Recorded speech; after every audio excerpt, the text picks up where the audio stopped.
Okay, the experimentation continues.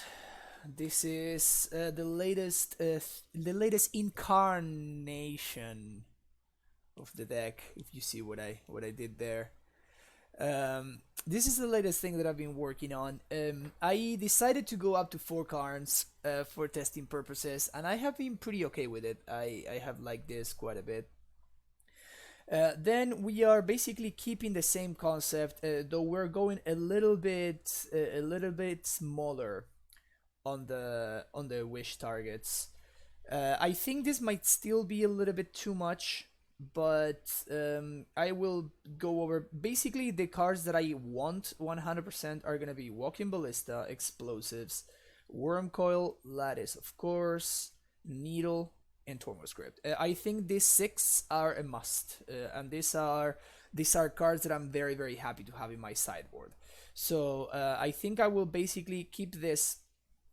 Um, Whatever else I'm doing, it won't matter as long as I'm playing Karn. I want these 6 cards in my sideboard.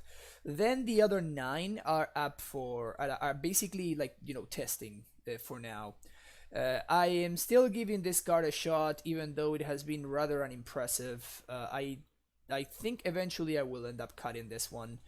And then Crucible, it's one that basically it's a matter of I'm not playing. I don't think you can live without it. I have punt. I've been very impressed by this. Like just for 5 mana, basically answer a Liliana and have a Walker in play has been super strong, especially against Tron. Like if your opponent Karns you, if you are able to like play your Karn, I mean Karn Liberated, and then you just needle it, then you just win that game anyway. So the one of Needle has been very very very good. So far, I have named Liliana a lot. I have named Karn Liberated a bunch too. I have named I played against Ad Nauseam once. I have named Lightning Storm. I have named Lightning Storm. I have done a lot of really cool things. I think Needle is a good card to have.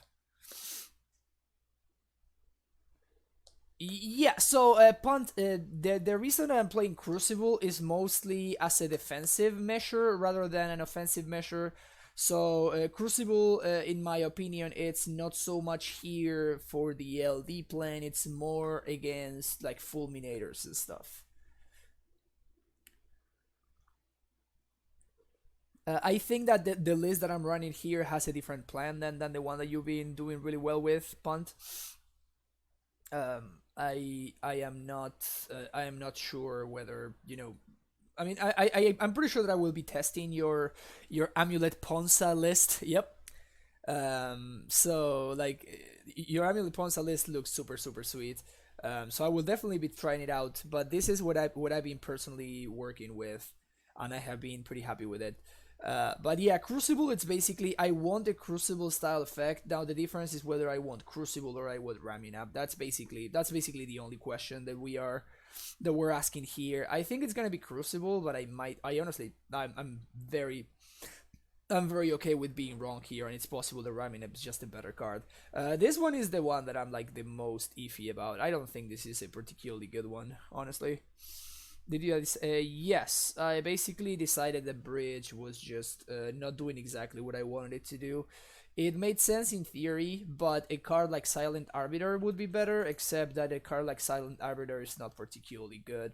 Even against humans, which is like where you want this kind of effect, they will like reflector mage it, or especially Deputy of Detention is like a Deputy of Detention is probably like the most important card in the matchup, and one of the reasons why Ensnaring Bridge was not doing what I wanted it to do.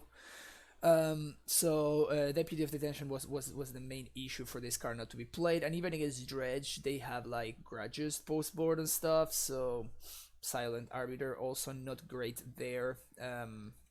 Though it's okay. Thoughts on feeding Blast on the semifinal playing a bit over Dismember? Well, if I were playing something else, I'd probably be playing Path over Dismember, which I think it can be done. You just need to go back to the mana base that we were using before. Honestly, I have been very happy with the Radiant Fountain. It has helped me cast Karn on time, on curve. very reliably, and the ETB tapped Crossroads wouldn't have done so without an Amulet. So I have personally been very happy with the Radiant Fountain instead of the Kavita Crossroads. But I think if you're running Path, then you should be running Crossroads. And if you're running a Braid, then I don't know why you would want to run a Braid. I mean, I guess that you can. I just think Dismember is a better card than a Braid. I don't like a Braid, and it's easier on the mana.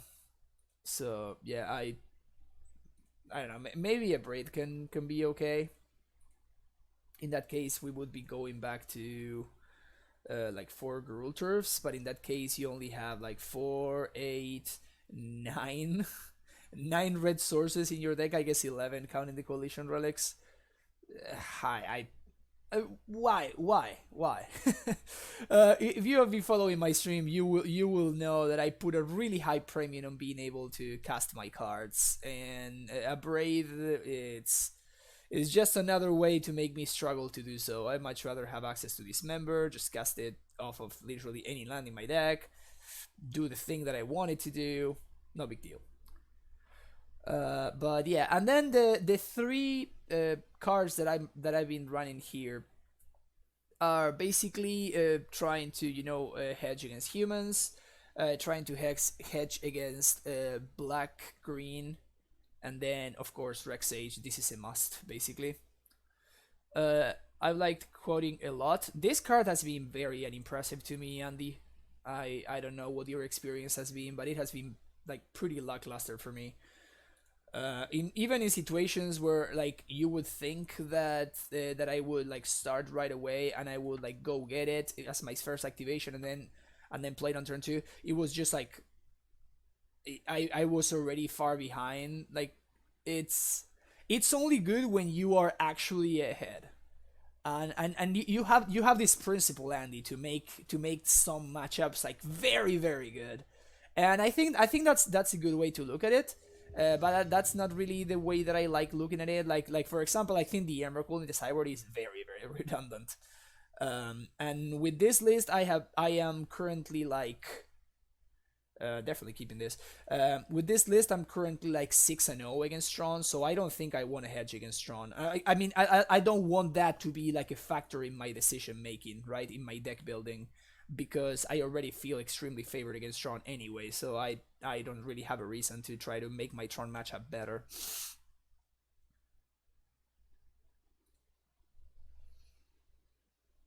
Okay, well, we play the land that they know about. Also, it's an ETB tap land, so if my opponent wants to destroy my gemstone, they destroy my amulet with Abrupt Decay, I can still like do something maybe. Okay, opponent some mono discard. Notice like the pressure that Karn is putting on my opponent already.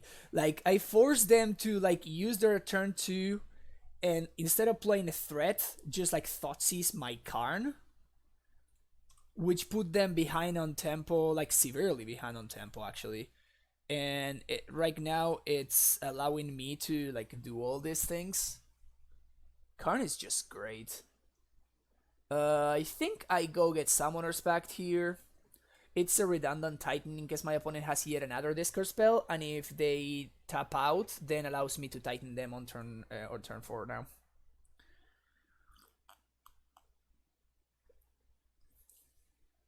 Oh, it's Jund.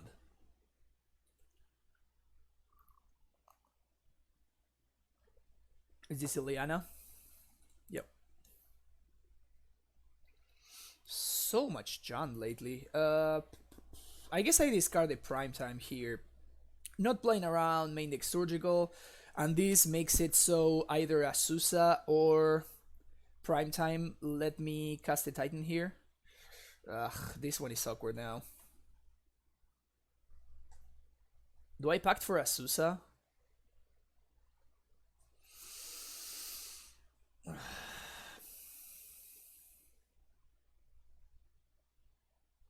I think I just packed for Azusa and make all my landers, right? 3, 4, 5, 6, yeah.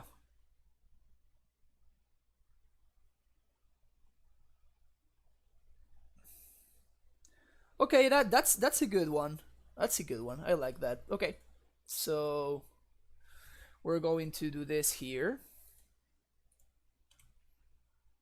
We're going to bounce this. If they have a discard spell, then I get very, very punished. Even if they have like Colon's Command, if they have Colon's Command, I basically lose the game. If they have K Command, I just lose. I think this is the play though. John Charm. What the fuck? John Charm. That's hilarious. Alright. So now we just tighten my opponent.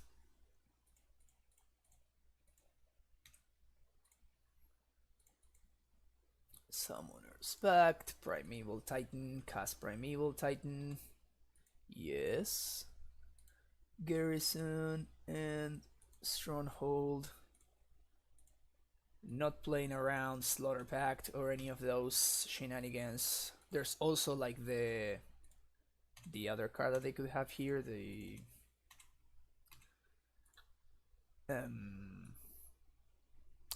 Delve one. And here I think the correct line is to get Kalni and T-West. I don't think it's close. Kalni T-West is definitely the way to go here. So this deals with Lily. Now I just have a Bob that I need to deal with. Scoos, okay, that's good, because that does nothing. So now I can pay for Pact. That also kind of does nothing.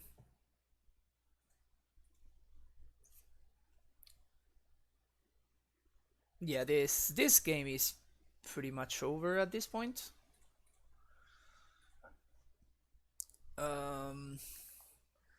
So I just swing at them. They have a forced chomp because I can go get Sun home, and then I can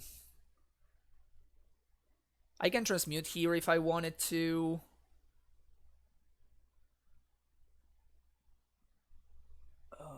I cannot Vesuva, so I think I just swing, get Stronghold and a second Tolaria West. Stronghold and we are out of T-Wests. Whoops. Good to know. So I guess we just they concede. Alright, sweet. Yeah, Murderous Cat, there you go. Thank you, Adom Confirmer. Okay, so we take out the Pack Activation, we bring in Dismembers, bring in Baloth, and bring in the Hornet Queen. Here I've been siding out a couple of Amulets and one Summoner's Pact. I am kind of torn between siding out the Summoner's Pact or siding out the Primeval Titan or siding out this Tribe Scout. Since I'm taking out Amulet, I think that taking out Tribe Scout is not really an option. Like, I want to have early drops because otherwise turn 2 Bob basically just runs you over. But my opponents usually go into the surgical plan, which makes me want to leave the Summoner's Pact and side out the Prime Times instead. But Summoner's Pact, like the tempo hit that Summoner's Pact implies in a matchup where my opponent is playing Fulminator, Mage, and Assassin's Trophy, it's actually quite costly.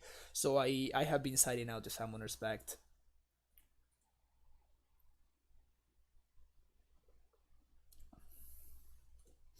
Sneep. Best card in the matchup. Not close.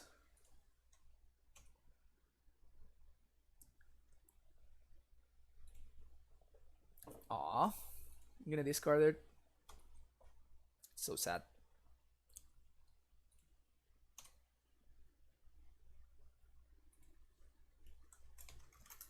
There you go, Matthias.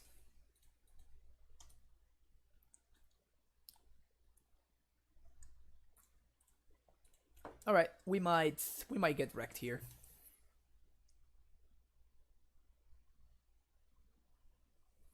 If this is Bob, yeah. If this had been a Goif, I think we would have been in a much better spot, but since it's a Bob, we are actually in a lot of trouble. Bob is just so good.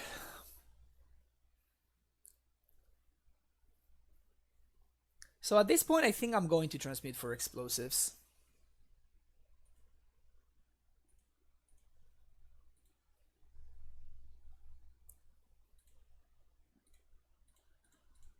Transmute.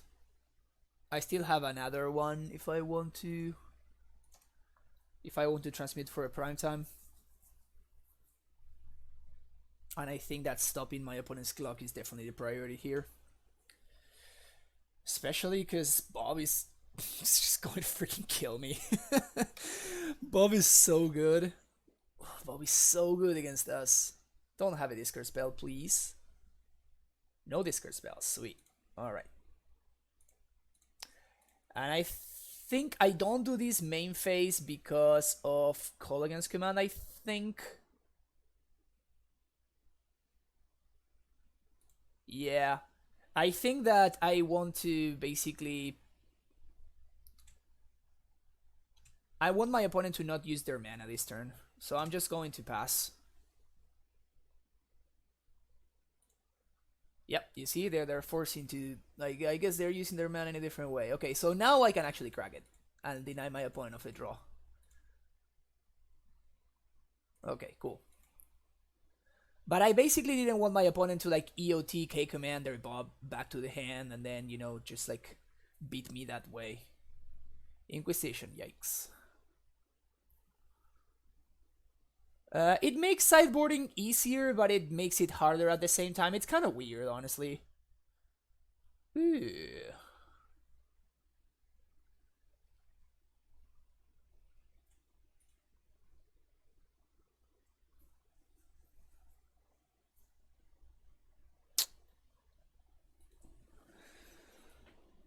Oh.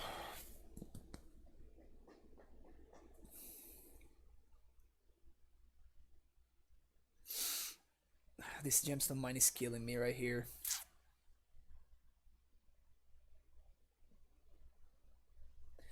So they are going to...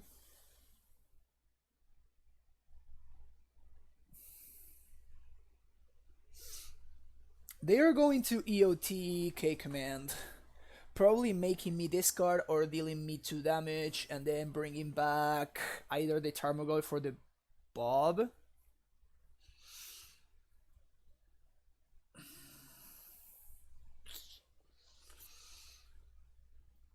I can Karn minus for a Worm Coil. Or I can Karn minus for Pithing Needle to name Ravine. I think minusing for Worm Coil is gonna be the play. And if I draw any untap source or an amulet, I can play the Worm Coil next turn.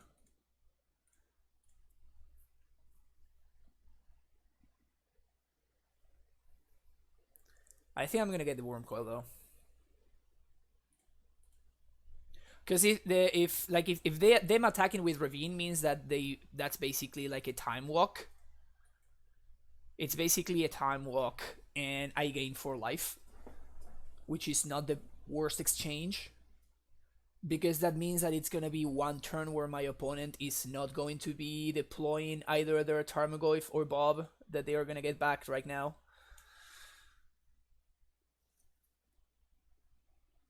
Yeah, it's actually kind of sick. The Karn value when you when you sideboard your artifacts out, it's kind of great. It's a sweet interaction.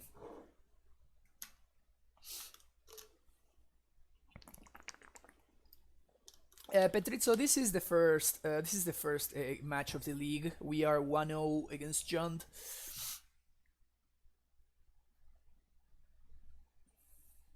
And I guess that my opponent, now that they know that I have a Worm Coil, they are like wondering if they should save the K command. Like if they don't use their K command right here, then that's awesome for me. That's such a huge tempo boost. No, they're gonna use it. I don't think they can afford to not K command here actually. 2 damage to any target and make me discard. Okay.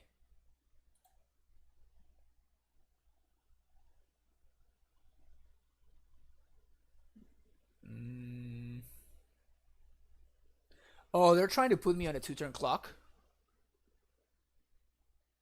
If they try to go for that, then that's gonna be insane. Because I just can Karn minus, I can make my land drop, and I can just Karn minus and get. Oh, they have a Blood Braid. Ugh, yikes. Because I can Karn minus and go get Python Needle and Name Ravine.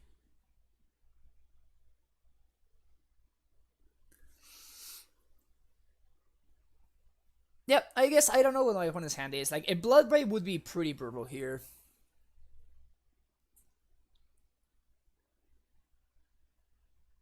Yep, there's the Blood Braid.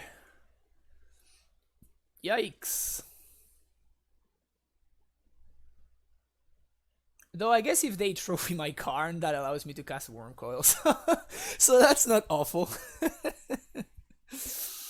Alright, go after my T-West.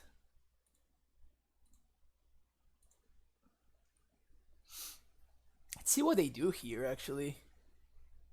Are they gonna go after Karn or are they gonna go face? They go face.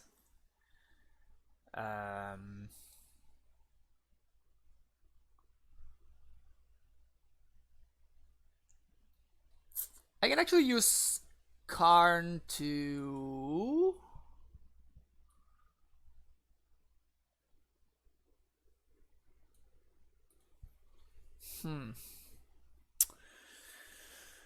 If I use Karn to get Amulet...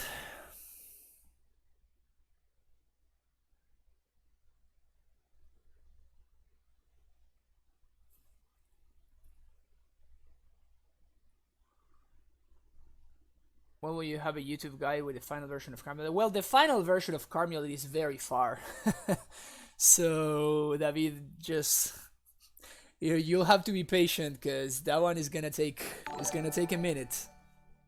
The card has recently started test Jingle Bells, thank you for the follow. The card is very, very new still. So I can go get Amulet, play 2 Amulets, play a bounce, and I can only lose a single gemstone by doing this, and I can cast a Worm Coil.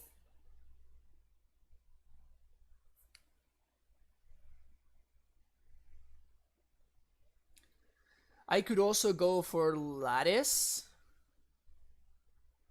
which locks my opponent out. 1, 2, 3, 4, 5. No, Lattice doesn't do it because I'm not gonna be able to Worm Coil, and then my opponent just attacks me twice and I die. So that's not really an option. I could play Amulet and just play Worm Coil. I do feel like I want to minus this Karn though. I feel like getting extra value is gonna be important. What do I Karn for though?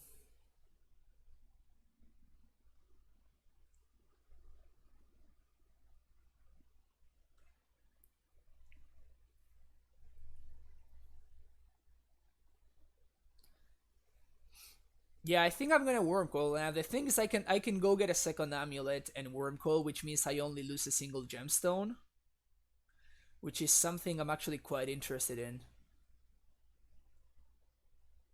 But getting Crucible also seems quite good for me. Getting Explosives doesn't seem good. Needle seems good because it stops the ravine. Bomb Man, thank you for the host. Welcome everybody from Bombman's stream, appreciate it. Karn for coding seems terrible because they just deal with the Karn and then I have a 2 mana do nothing artifact. So this is what I don't like about coding and why I say I didn't like this card particularly much. It's because of situations like this. It's just like, it seems like it's the option that makes the most sense, but it is really not. So yeah, I don't think Coden is. I think the answer is actually Amulet because it's the answer. It's the card that leads me the least far behind if things don't go my way. It's either Amulet or I think Ballista or Python Needle. It's just to try it, Petrizzo. Getting Lattice doesn't do anything. I think I'm just gonna get second Amulet. Just because I don't want to lose multiple lands to having to bounce them, basically. It's possible this is wrong, and I should be getting the Crucible.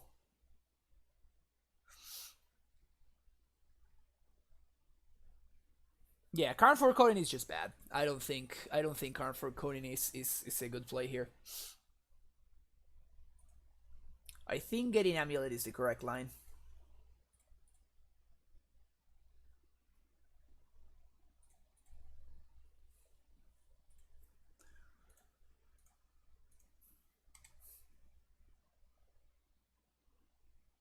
Float, float, bounce, play Worm Coil, pass the turn. Yeah, I can plus the second Amulet next turn if I need to. That's a Bob. You want to attack? No attacks? Ha, no balls.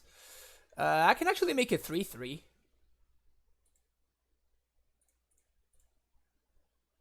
Play a Relic, and I think I do like this. Should I attack here, actually?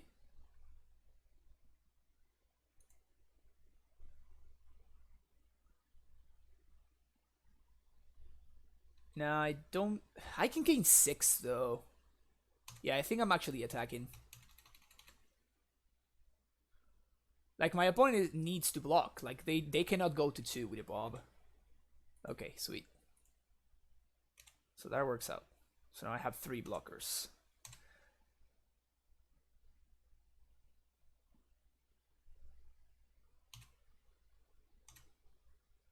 That's aggro.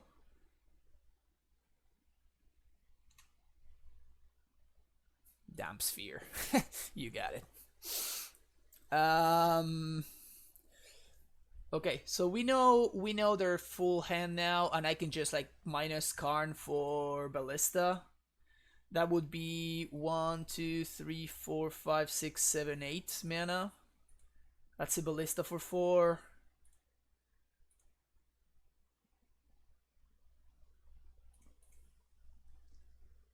Right? 1, 2, 3, 4, 5, 6, 7, 8. I can go with Ballista or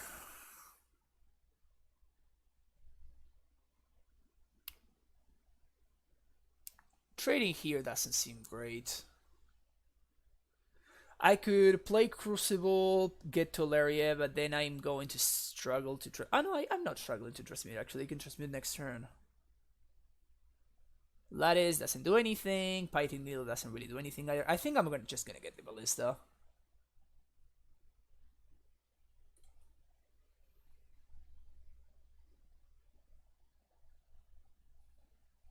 Yeah, that's exactly what I was thinking. So yeah, I think I'm just gonna go for the Ballista here. Yes. Walkie B.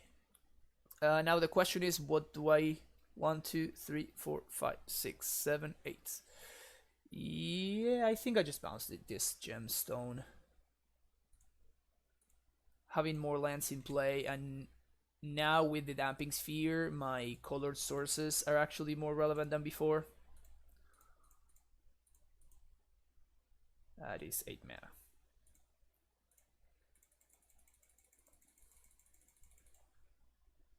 Okay, Ballista for 4. Let's see what they do. Ah, so lucky. But if I untap, I win anyway, so the fact that they drew a Raging Ravine is good for us.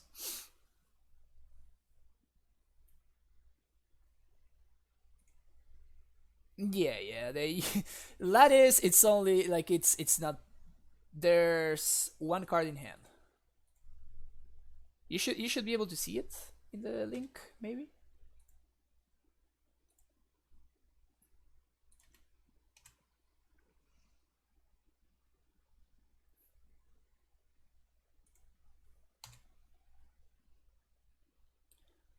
Okay. So, do I want to die to Bolt? I think that this blocks here, and this blocks here.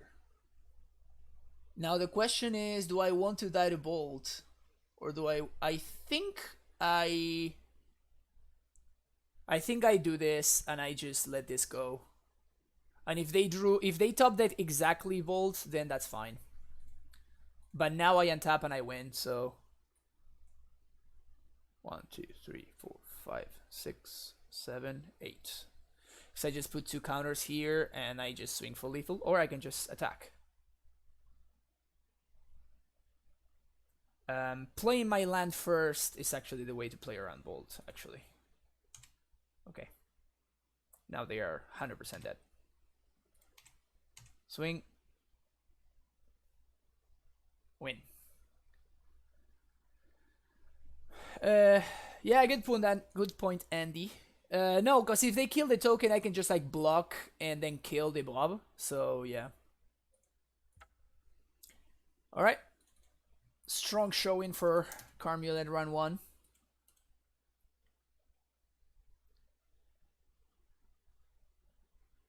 Strong showing.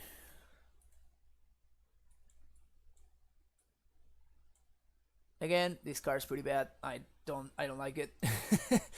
Cardboard cantrips. Hell yeah. Lunchtime Amulet. At 3 life playing around Bolt. Yeah, for value. Atom Confirmer. For value. I guess it also plays around Fatal Push.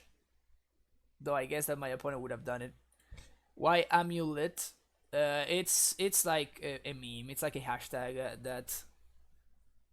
that Edgar started, and I just keep it alive. What do you think of Engine versus Batterskull?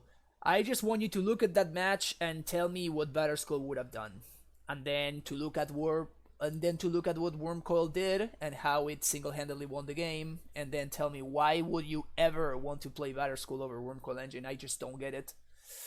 Don't get it. What is this member for? I mean, Meddling Mage, Gormo Gangler, the same things that this member has ever been for. That's what it is for. Humans, Shadow, even John right there. Killing Ghost is very important. Wormcoil was a 3/4/1, right? No, it was a 4/4/1 because my opponent Assassin's Trophied it, so it gave me a land. High Mind? Nope, we're not playing High Mind anymore. We're playing Karn. This is better. The fact that I've been playing it for 1 week and I can already notice that it's better than High Mind means that it's probably just better than High Mind. Fuluku Metal, but I wasn't sure if I was. It's still my pet card. Darksteel Citadel. I tried in a league the other day, like 2 days ago, the Darksteel Citadel, and I just didn't like it. Why not having the circulation running Cyber Skullver's way to fetch out of the Blood Moon? Because if your opponent Blood Moons you, you just Karn them. If I were playing a card like that in the sideboard, it would be Chromatic Lantern, and Lattice does basically the same thing, right? Because it makes players may spend mana as though it were mana of any color. So it has basically a very similar effect. Yikes! I guess I get the Kalni Garden. I still don't know what I'm playing against.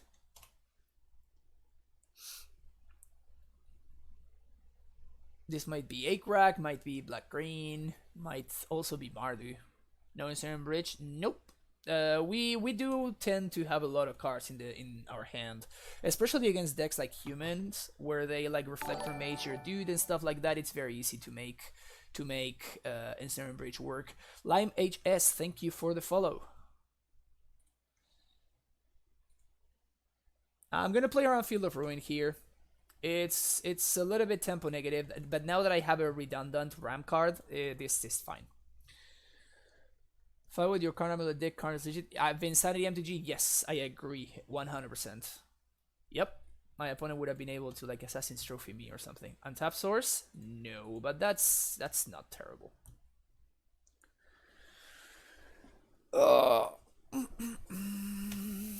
No attacks because of Bloodbraid. I know that I'm missing on some mean value, but I'd like to chump a Bloodbraid if I get the chance to.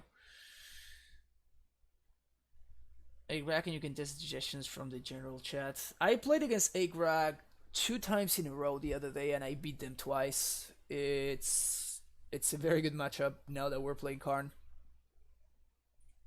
Not that it was a bad matchup before. Now it's just like unlosable basically. As long as you know how to play the matchup, like you don't play Scout on turn 1, you don't play like turn 1 land, turn 2 bounce land. As long as you know what you're doing, 8 rack is a very good matchup for us. If you have no idea how to approach the matchup, it's very easy to misplay though. We're gonna bounce here, we're gonna play a Susa. And then we're gonna play Kalni. And I guess I wanna hold this in hand because it will allow me to cast a prime time even if my opponent manages to destroy my Simic Growth.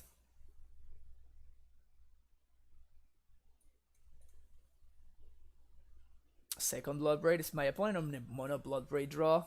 Yeah, they are.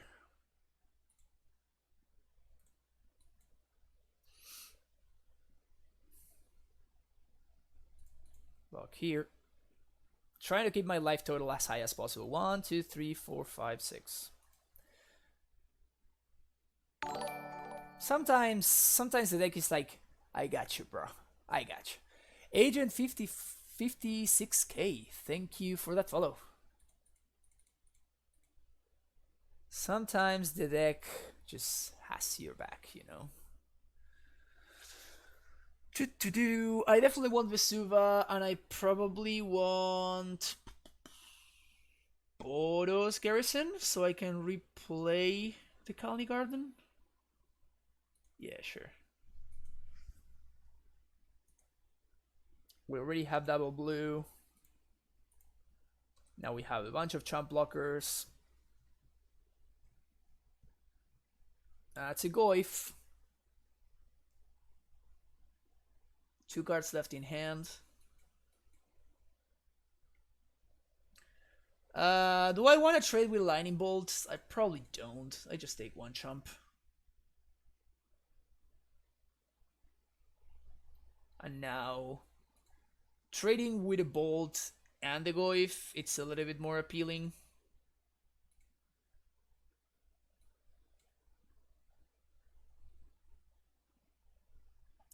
Actually, creature, land, sorcery, instant, sorcery, land.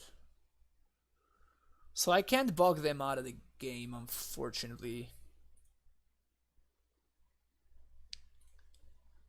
What do you think of the list? I went 7-1 in the mocks. It kept white for path. Yeah, that is actually Andy's list. He was hanging out here in chat a minute ago.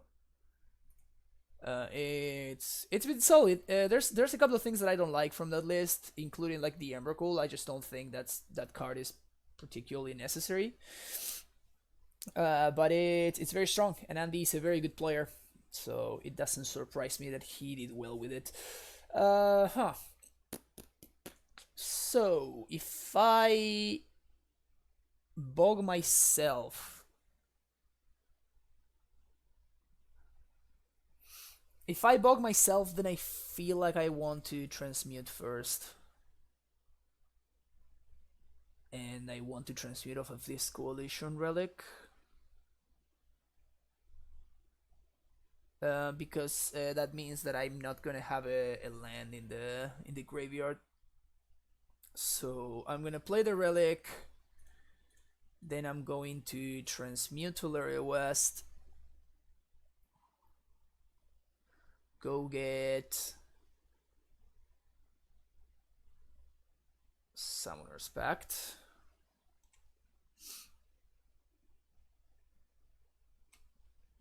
We're going to swing.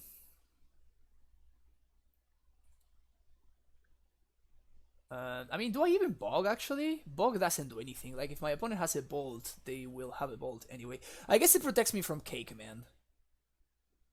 Sure, I'll play around K Command Alright, so Bog, Sanctuary. Bog myself.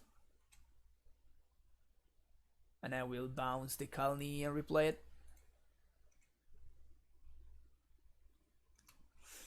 Because of the blue-white matchup, it's very, very good against blue-white specifically.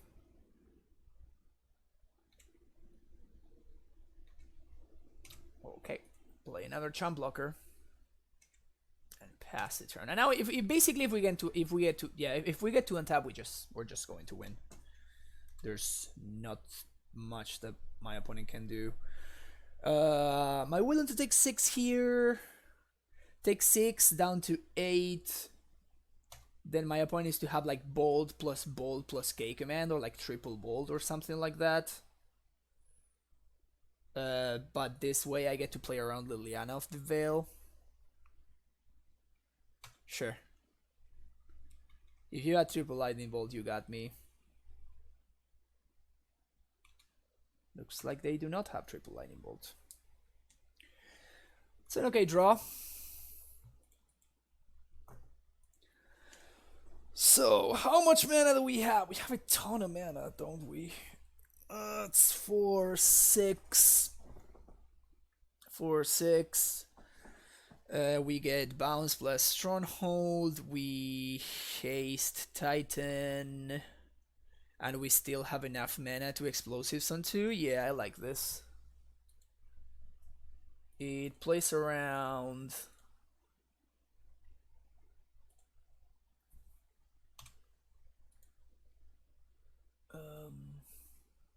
Stronghold, Sanctuary.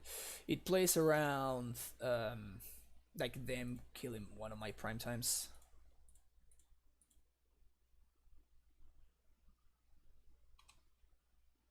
Go to combat. And I can EE on 2 and blow it up. They just concede. Okay, cool. So far so good. We're playing against 2 John decks in a row, which is kind of surprising. What did we take out? The Summer Spects last time. Yep. Back to back playing against John, it's kind of strange. Yeah, the motor concession lag always feels great.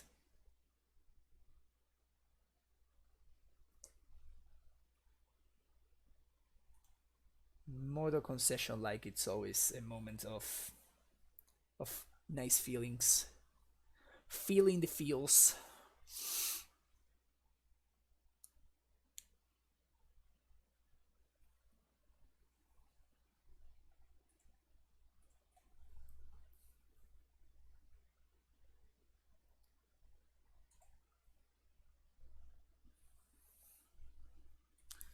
Yep.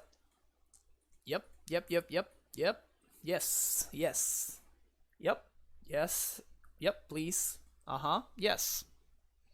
Yeah, this is solid opener. We got a ramp spell. We got a way to deal with their Bob. And now if they spend their turn killing my scout, that means that they're not playing their Bob. So it's still solid plus for us.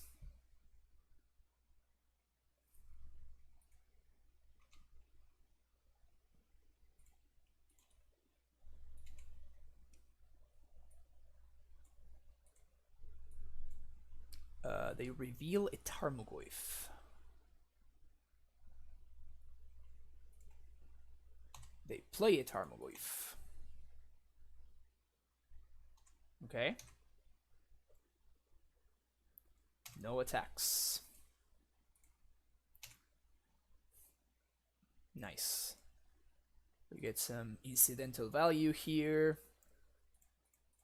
We're gonna Karn. I think we just Karn for explosives here. Yes. We can also Karn for Amulet. Karning for Amulet is kind of sick here. Karning for Wormcoil is also quite strong. Huh. Wow, so many good options. By the way, the mate you drink is tea plus coffee? No, it's some herbs and then you just pour hot water on it. So it's basically like a tea. Wow, we have so many incredible choices here.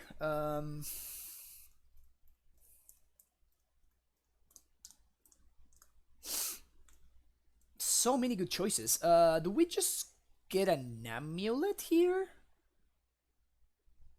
Explosive seems way too tempting. Explosive seems better, I guess. And it also kind of forces the action of my opponent, while the amulet can be answered by them.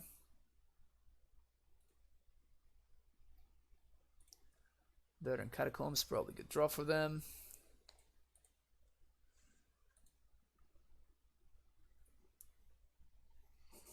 Also, we're at 22. Just Karn is insane. Karn is so good. Oh, sweet, Dark Reaper. Awesome. Have fun, and hope that you get to Karn some nerds.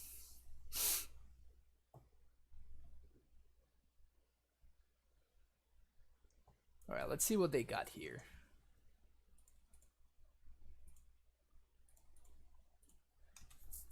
Maybe I should have gotten the amulet. Nah, amulet is just so bad in the face of K command. They're gonna go for the Blood Braid? No, they have the K command.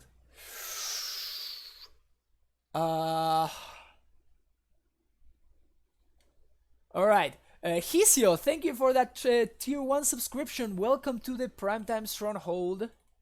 Our first subscriber of the day. Thank you so much. So now my opponent is tapped out. Okay. So I'm definitely gonna be flashing in with Scout.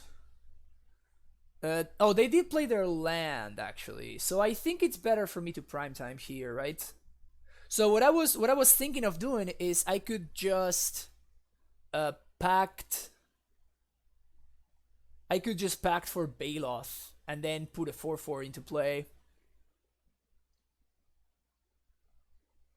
which blocks the ball, but it doesn't block the Tarmogoyf. So yeah, so I think I'm just going to I'm just gonna let them kill the Karn here, unfortunately.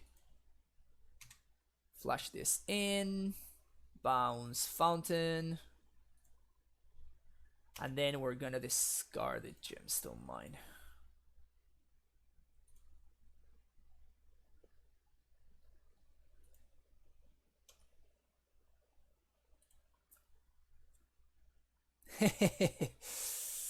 I feel ya.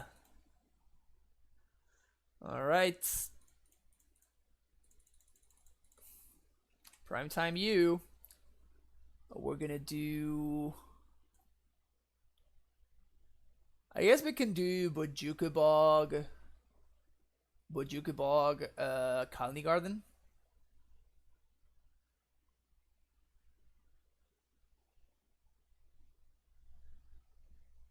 Or I can do Kalni Garden, T-West, Kalni Garden, Simic. Damn, so many options.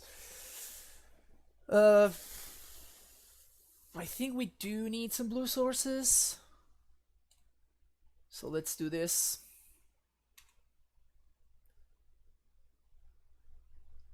So we're gonna bounce the Kalni, get an extra trump blocker.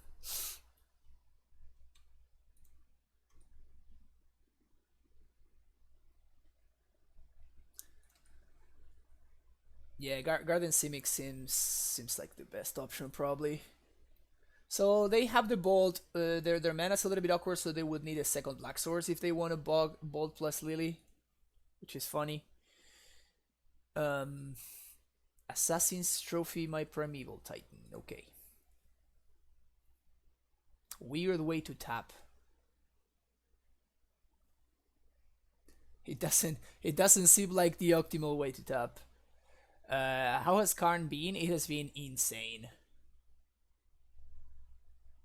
It has been extremely good. So now 1, 2, 3, 4, 5, 6, 7, 8, 9 mana. So I can impact for prime time. 1, 2, 3, 4, 5, 6, 7, 8, 9. And I get a bounce land. I bounce the fountain and yeah. Okay, we basically win here. Yes, we're gonna get Boros. I guess second Simic so we can start transmuting is the better play. But we're not gonna bounce the T-West here. We're gonna do this. We're gonna bounce here. Replay this. Explosives on 2. Crack it right now. Pass the turn. This is bad in the face of exactly Liliana, but we're still beating Liliana anyway. We just pay for Pact. Yeah, I don't think that Liliana does much on this board anyway. I am way more interested in killing my opponent's Bob than hasting the Titan. That's hence why I didn't do that. Okay, so my opponent's living up. My opponent's living up like block plus bolt you. Plus bolt Titan, I guess.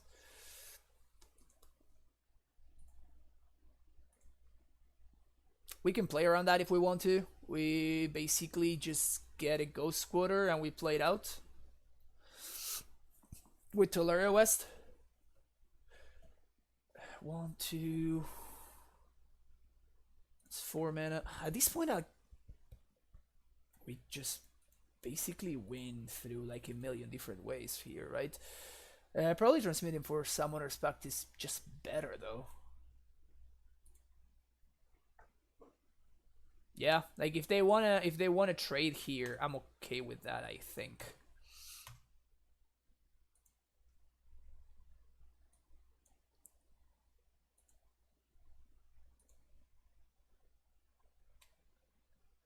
I'm still at 19. I already have another primetime coming down next turn. Yeah, I feel pretty far ahead. Even if they kill primetime and surgical me, I just win with Hornet Queen, so I don't really care. They go down to 8. Replay Colony Garden. I already have 2 T-West waiting. Yeah, this is not remotely close.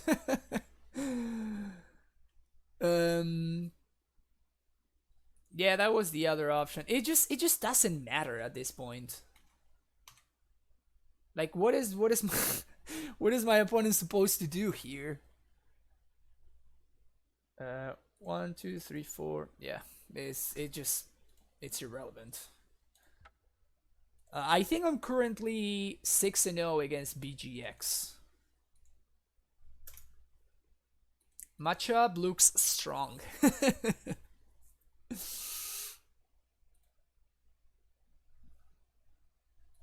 Yeah, my opponent had a turn 2 Bob, but they weren't able to leverage it because I started pressuring it way too early.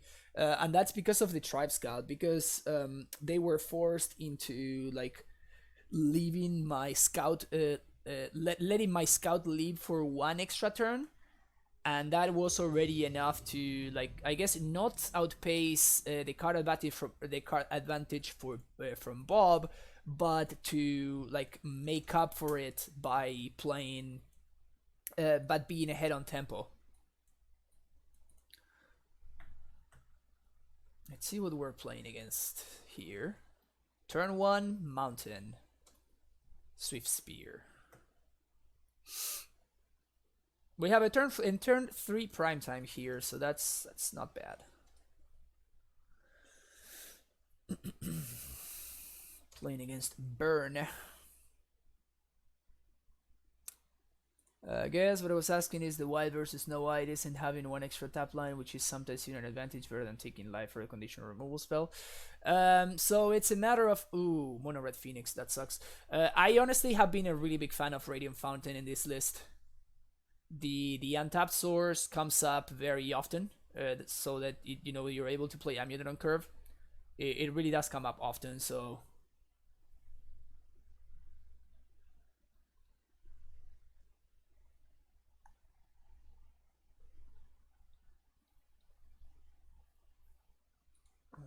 Fork Bolt, third Metamorphose. Just don't have it looting. Just don't have it looting. Okay, this is fine. I will take 6, which is a lot of damage. 6 is a lot of damages.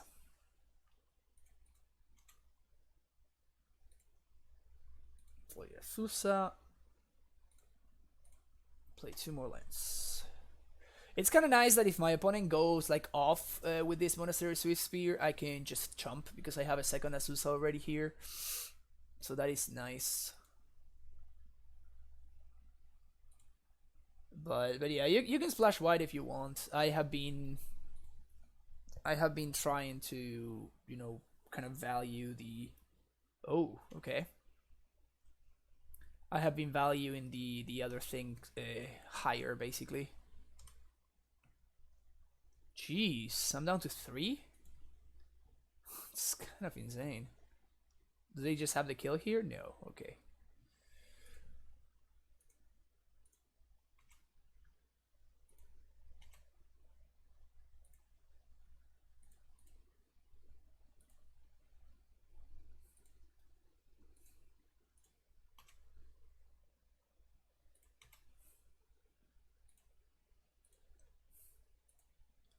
Okay, so we are not dead at least.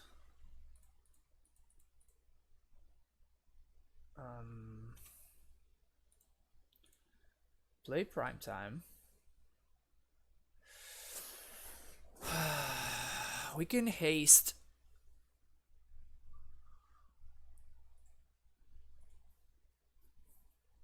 It does feel kind of relevant to exile my opponent's graveyard.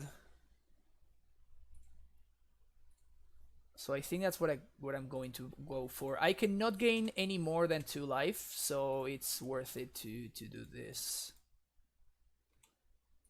And if I survive this coming turn, which seems likely because my opponent didn't kill me this turn, bog you to stop potential revelers, and I have two blockers now. And I'm up to 5.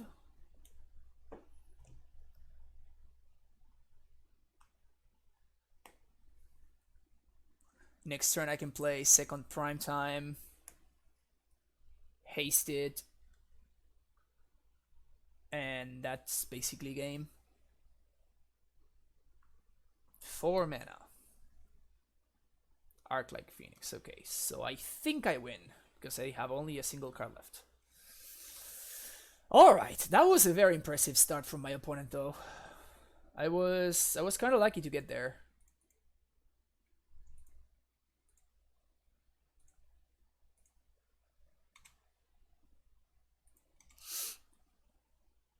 Bounce here, Summoner's Pact. Get Primeval Titan. Did we drew all 4 Azuzas. We literally just drew all 4 Azuzas. That's hilarious. We used only a single land drop, right? Yes, we did. They're just gonna see it. They don't want to see it. They're like, I trust you, bro. I trust you. Okay, I definitely want those.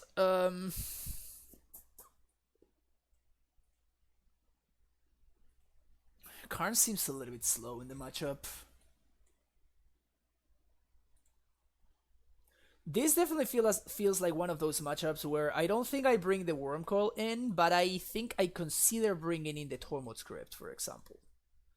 Because Karn at 4 mana might, like a 4 mana Tormod script seems a little bit too slow. But a 0 mana Tormod script, it's okay.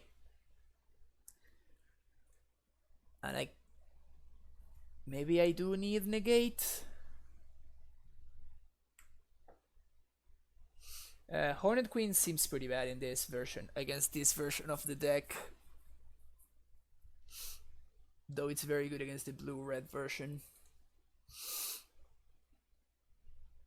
Same thing with explosives. I wonder if we just like side out all the Karns. The problem is I don't want to side out all the Karns because they have Blood Moon and Karn is one of my answers to Blood Moon. Maybe our main answer to Blood Moon.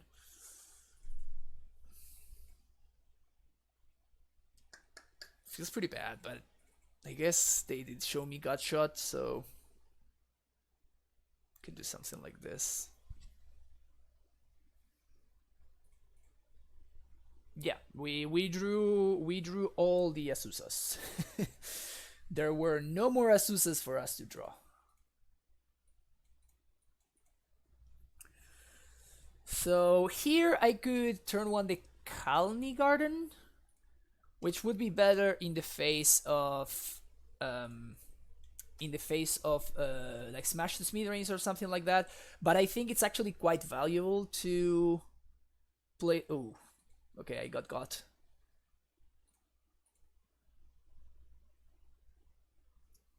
Yikes. Do I play around Blood Moon? I think I do. Just gonna get Karn. If there was a basic forest in there, I would have probably gotten that instead. But my opponent did nothing on turn 1 and spent their turn 2 upgrading, so I'm suspecting they don't have the crazy. They have more of a slow draw. Have you tried Chromatic Land to in the board yet? I tried it, but it didn't seem particularly necessary, to be honest with you. Okay. Double Lava Spike.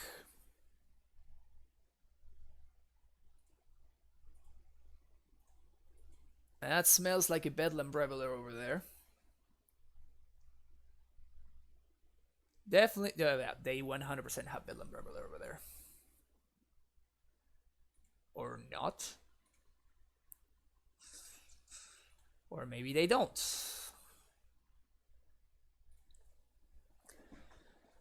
Okay, so I can Azusa here. Yeah, I think I Azusa here. It might punish me if... It punishes me if my opponent has Blood Moon this coming turn.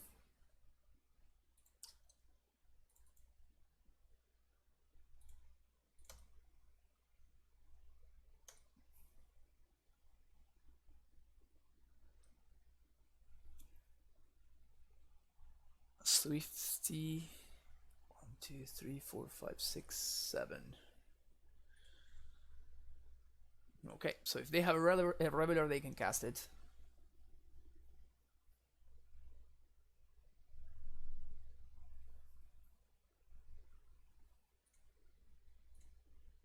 I'm at 11, so I'm just gonna jump here. Assume cutting the Relic is free because Karn could get Lattice to play through them. Yeah, exactly.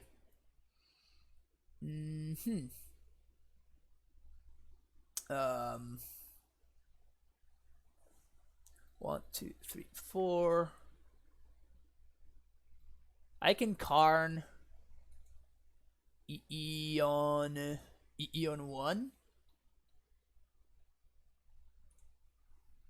Karn Eon 1, I can Prime Time, go get Fountain plus Basic Forest to play around Moon. That sounds better. When in doubt, Prime Time. When in doubt, Prime Time. And here I think we get Basic Forest, Radiant Fountain. We gain a couple of life.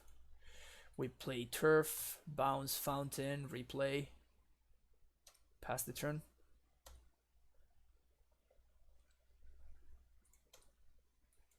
If they Blood Moon me, we pay for Pact, and then we kill them with a Karn. Sure, I take 3.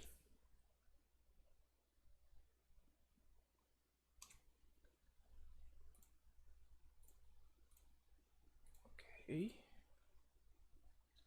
So I can gain 2 more. I can gain 4 of the Bailoff. This game looks pretty good for us, huh? We can basically choose the way that we win. Can choose the most fun way to win. What's the most fun way to win? I feel kind of interested in bogging my opponent here.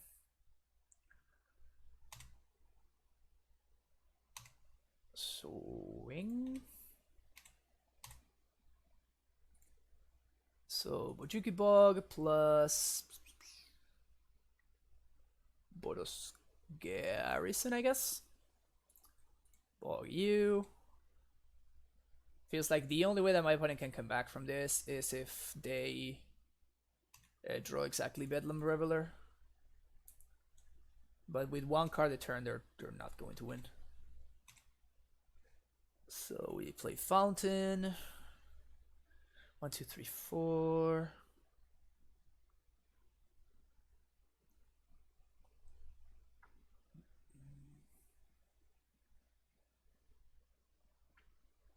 We can Karn for Worm Coil and then swing next turn. We can Karn for Worm Coil and Bailoff actually. Seems strong. Seems strong. 1, 2, 3. And this is what I was saying about the Radiant Fountain. I mean, you see how much value we've gotten off of this Radiant Fountain, and if we had been playing Kavita Crossroads instead, we would have been in a much worse spot. In terms of like all the tempo that we got from it.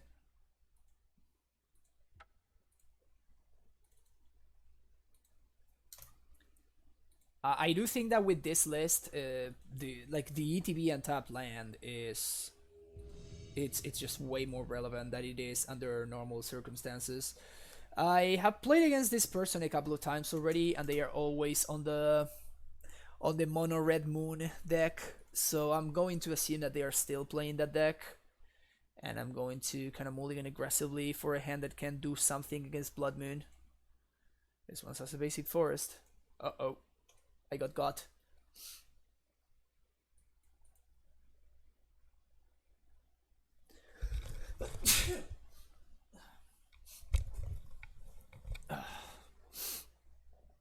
Well, I guess I did not. Oh, yes, I did.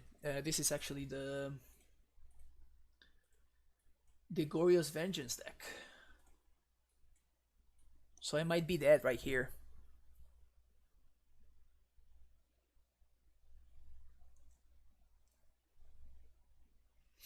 Each turn goes by and I feel deader and deader.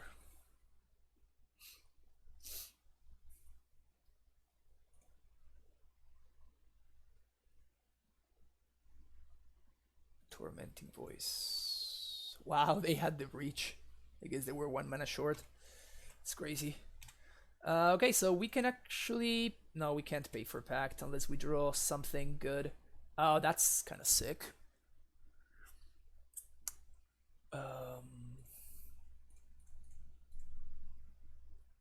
Bye-bye, Painted for some mana.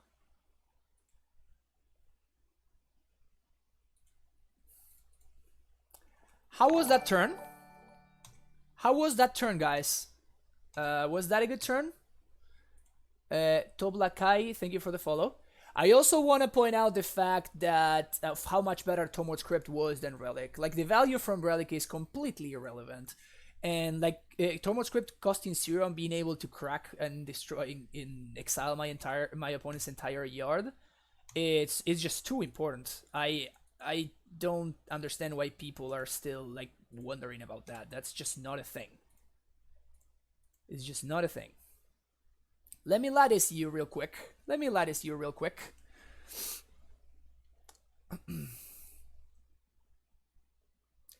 And my opponent's 100% playing Blood Moons. I definitely want negates.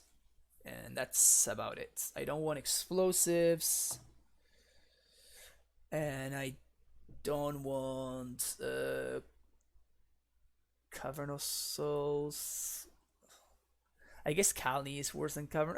Kalni allows me to like sack stuff to Emrakul, which is oddly irrelevant sometimes.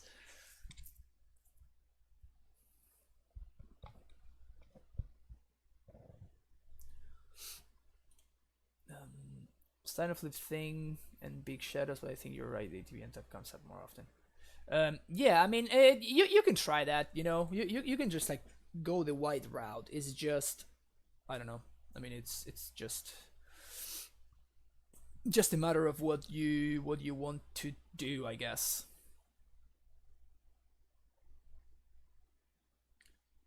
Of course, that was comparing this member to Path, right? And yes, Path is a better card in the abstract, but it basically requires you to do some stuff to your mana base, which this member does not.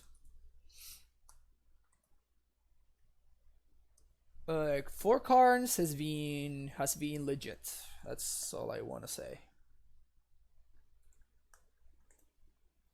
I have been very happy with 4 Karns. I think I'm actually gonna take out the Kalni Garden here. Again, the untapped source is relevant, especially if I'm trying to hold up negate, right? Like turn 1 Tolaria West, turn 2 Radiant Fountain, and I can hold up negate. We're playing against... I guess I probably cut Steerings. There's just not that much time to be cantripping in a matchup that's so fast. It's pretty much, except that it's not Rulivor, and you are playing Kavita Crossroads, which is a card that ends his battlefield tap, and that's what we have been talking about. In this list, the fact that Radiant Fountain is an untap source comes up a little bit too often. And we're going to keep this. We have a base 6, so we can play around Blood Moon if necessary. We also have an Amulet. This hand has quite a bit of cool things going for it. If they do have the turn 2 Goryos, we're going to die though. There's not much that we can do about it.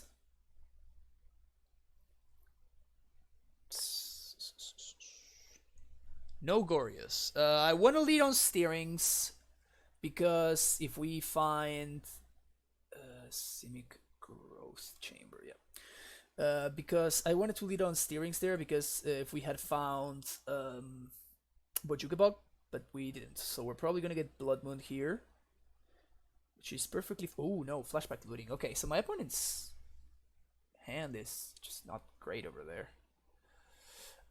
You can subscribe here, Dia 187. Basically, whoa, my opponent's Scar's Emrakul. Gross. Sorry for them. They just bog themselves. Basically, you pay $5 and you get to subscribe to my channel, and you get these 3 emotes. And if you subscribe with a tier 2 subscription, which is $10, you also get the No Bad Matchups emote. And all of my subscribers also get access to the value that is the sideboard guide. I wrote a sideboard guide for Amulet, and if you're a subscriber, you get access to it. All you need to do is just like send me a message, and I will make sure that you get it. Okay, so here we actually have a lot of interesting things to think about. The play that I'm hedging towards is Transmute for Pact of Negation. Alternatively, we could Transmute for Summoner's Pact, setting up Titan for next turn. We could Azusa plus Karn, but if we Azusa plus Karn, then if my opponent has Simian Spirit Guide plus Breach, we basically just lose the game. So I don't think that's gonna be a good play for us. The issue is that if we Transmute for Pact of Negation, in order to be able to pay for that Pact of Negation, I am going to need to play out both of my bounce lands, which sucks. But I think that that is going to be the play, though.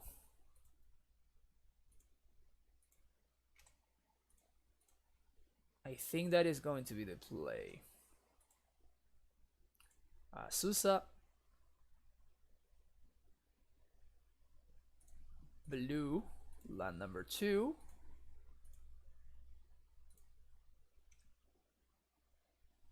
I guess I messed it up, right? No, because I wouldn't have been able to get double blue to transmute. So yeah, this is just the way that it goes, unfortunately. Play this out, transmute for Pact of Negation. So this has me covered now from the combo. This has me covered from Blood Moon. And if, yeah, ultra punished. So we're gonna do Karn here. We're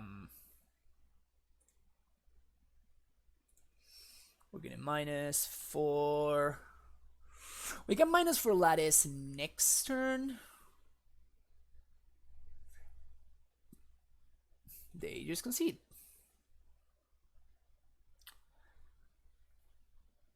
I just casually destroyed my opponent's stream. My opponent was 5-0 right there, by the way.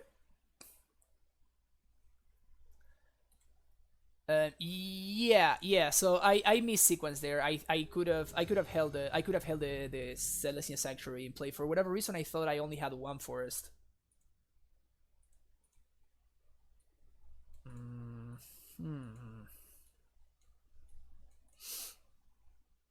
This hand is unfortunately a little bit too slow. I think I'm going to mulligan.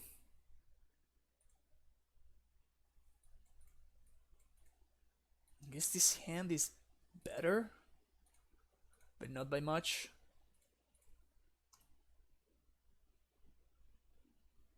In before we're playing against Dredge, and I just bottomed the Bojuku Bog. Okay, cool. That's not an awful draw, it's just a bad draw. They're gonna dismember it? Okay. Yeah, the fishy. I messed it up. I could have held it.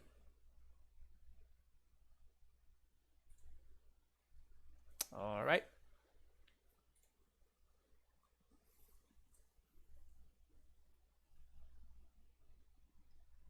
They have the Thought Knot. Yep. Bye bye Summoner's Pact. I could have backed it for Azusa, but that seems like such a low value play.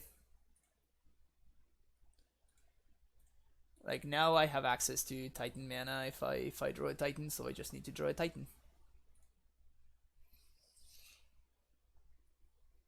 And it's pretty straightforward. If we draw a Titan, we're going to win this game. If we don't draw a Titan, we are going to probably lose. Alright, prime time. Prime time. It's not a prime time. DC is lethal. Yep. So we just die. Unfortunate.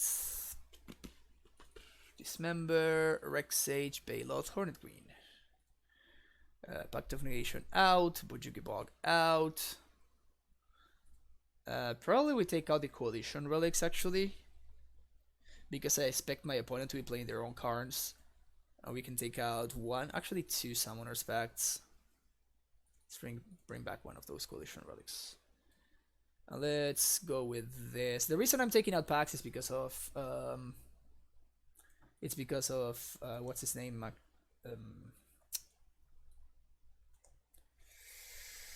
This is a robust hand. I guess I'll keep. It's very, very slow.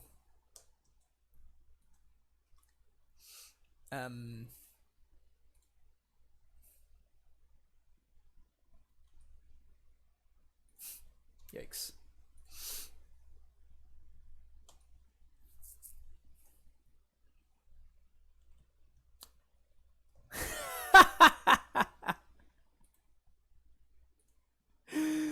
Well, I guess that's it. That's the thing that my opponent is doing.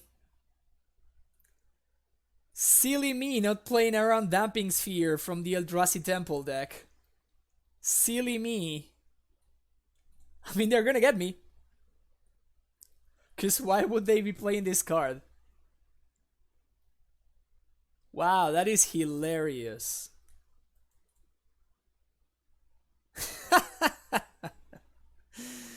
Oh my god. Oh my god, the things that people will do. The things that people will do in deck building.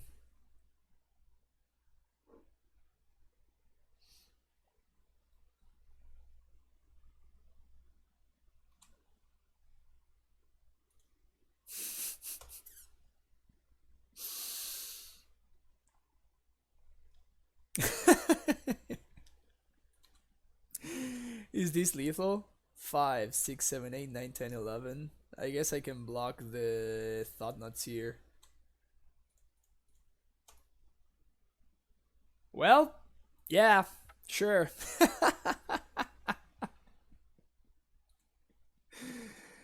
I guess that happened. Whatever.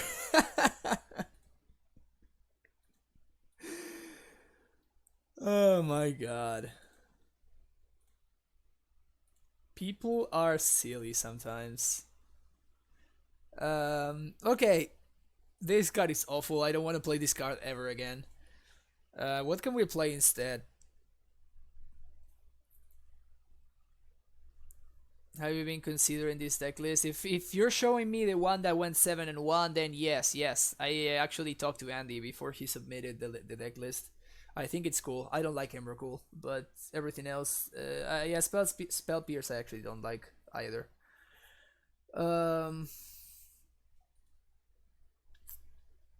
So what do we want?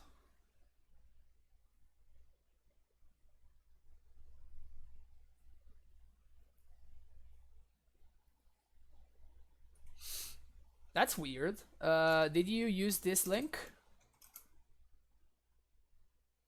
Dia 187.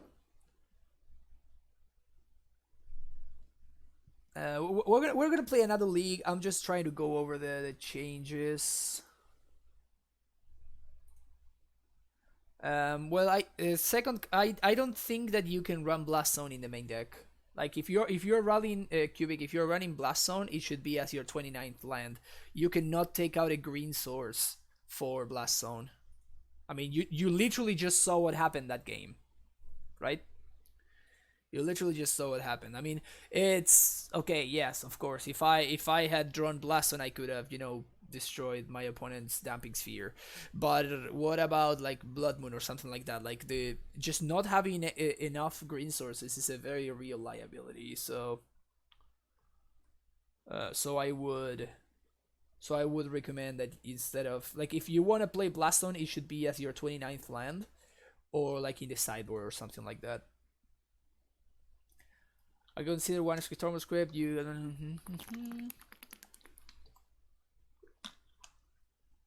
see how I want to draw my Karn.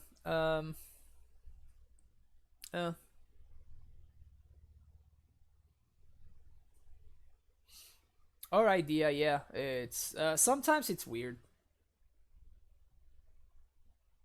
Blood Moon Maid. Could try Tech Edge for the last card. What does Tech Edge do for us? Like it could be good against blue white, but at that point I would probably much rather play something like Tireless Trucker. Even ramming up is reasonable.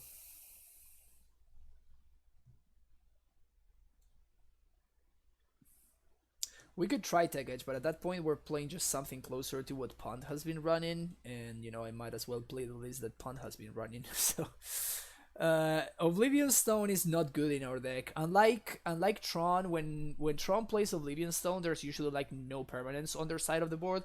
When we play O Stone, there's gonna be Collision Relics, there's gonna be Scouts, there's gonna be Amulets, there's gonna be Azuzas, potentially even Karns in play. So Oblivion Stone is actually quite bad for us. Explosives is our version of Oblivion Stone, basically. I'm so sick of card in modern. I mean, it's been a little bit everywhere. Like we just played a full league and we played against zero Karn decks for what it's worth. We played against John twice. We played against Black Red Goryos. We played against Eldrazi Stompy, and then we played against. What am I missing? Oh, Black. No. What am I missing? I just know that we won three. We 2-0 them easily, but I can't remember what it was. I saw it in green white combo. I mean, you have to understand that people are trying the card out, right? Like there's so much hype about this card right now, and there are some shells that are just going to like discard it soon enough, because it's just not good in those shells, like in green white combo or like green white like devoted druid. Like what is why would you be playing Karn instead of like Collected Company or a card that's actually great in your deck? It's just like it's people are doing silly things because they're on the hype train. And as soon as the hype train dies out, then you're gonna see like the people that actually are reasonable. Oh, Mono Red Phoenix, you're right. Yeah, Eldrazi Tron with Damping Sphere, it's kind of hilarious. Okay, still struggling to figure out what I want here.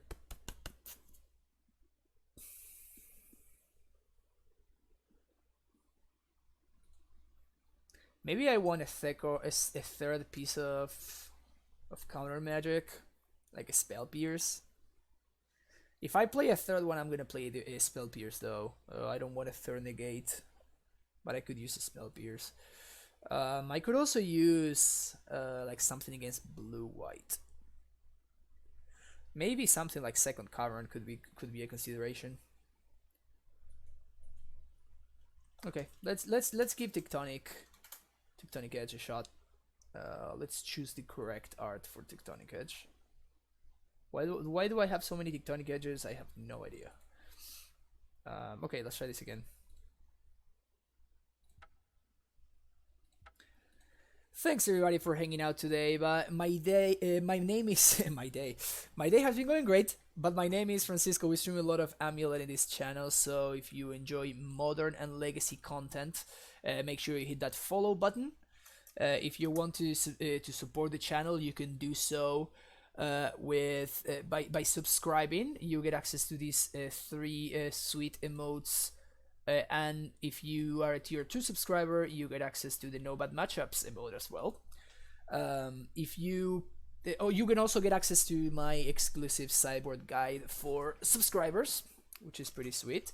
If you want to follow me on Twitter, you can find me right there. If you want to check out previous streams, you can do so on YouTube. If you want to join the Amulet Discord, you can do so with that link. And finally, if you want to help support the stream in a different way, you can donate. Any amount is always greatly appreciated. And if you donate $12 or more, which covers the entry fee of a league, I will play whichever 75 you are interested in seeing played live. You thought on Platinum Empyrean? That sounds so bad. Alright, JMD07, welcome to the Primetime Stronghold. Thank you for that Twitch Prime sub. Really appreciate it. Thank you. Amulet. Yeah, Platinum Empyrean sounds horrendous. We are in a correct hype train, or like it's true home. Yeah, it definitely feels like the Amulet shell actually works very well with Karn. So yeah, I'm not. I think that we are in a fine spot here. I guess I'm gonna keep this. It's a little bit slow, and it loses to Damping Sphere out of Eldrazi Tron, but but besides that, it's fine. What's Memulet? Memulet is a meme version of Amulet that I put together for I think it was like 500 followers or something.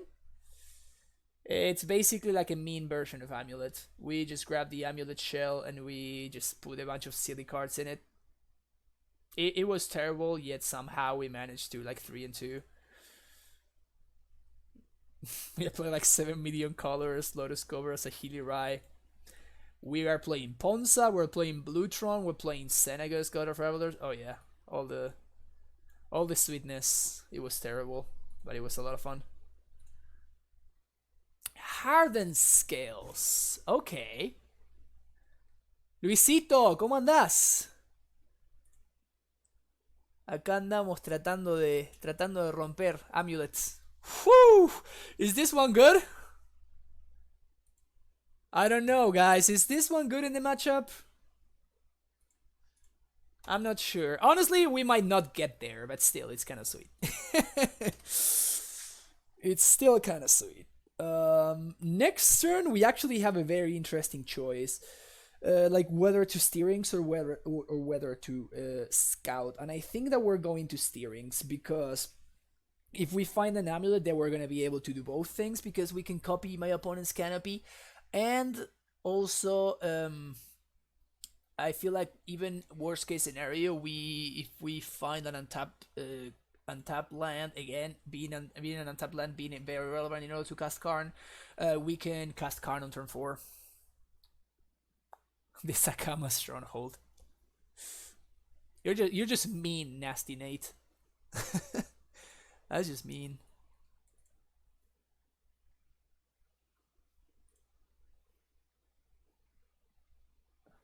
Karn just might be good. Ah, obviamente. Este es un stream de primer nivel. Olvídate, Luis, olvídate. Este es un stream de primer nivel. Yeah, I think we're gonna steerings here. And we whiff. Which makes me very, very sad. What do we pick here? Because I don't think I wanna, like, I don't think I can Karn in the face of this Walking Ballista here. LSV is here. Dia, thank you for that tier 1 subscription. Welcome to the Primetime Stronghold. Thank you for the support. Really appreciate it. This one is actually super close.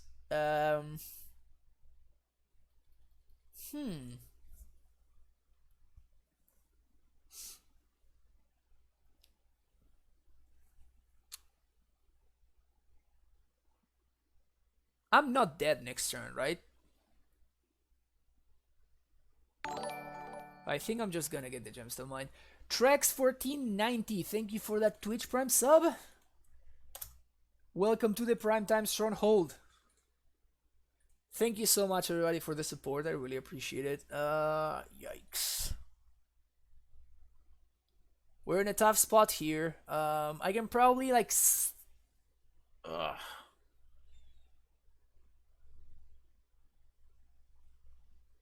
can just kill this scout. Damn it.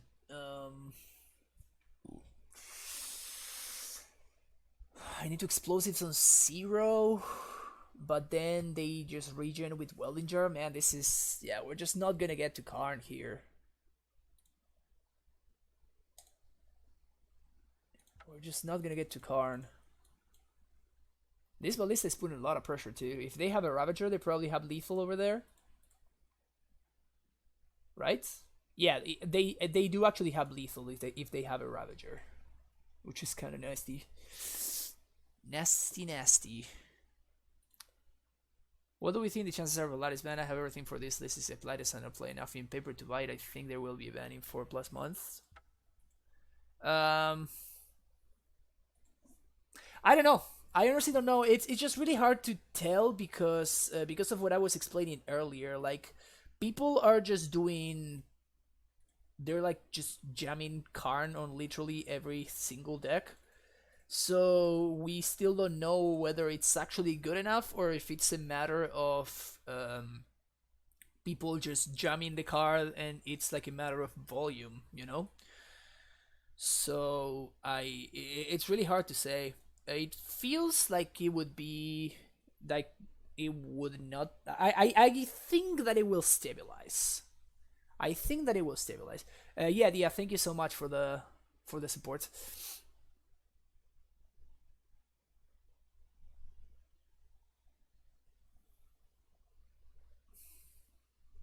Okay, we'll see if we get to Karn on time this time around.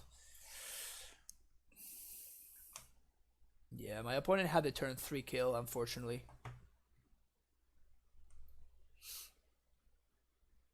I still think that the hand that I kept was fine-ish. It didn't work out, of course. Of course it didn't work out, but I think it was fine still.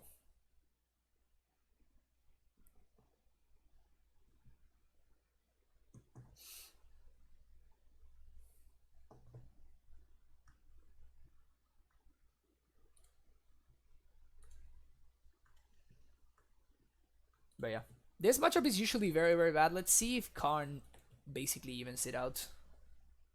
Or that there are bigger talks of Lattice banning Legacy. Wonder if it will tickle down. I think it's will stabilize as well.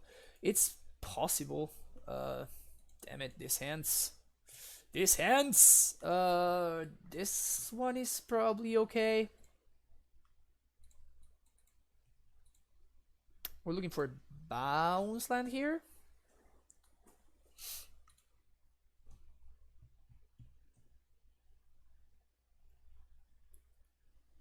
I think I keep on top. Yeah, bounce land I keep on top for sure.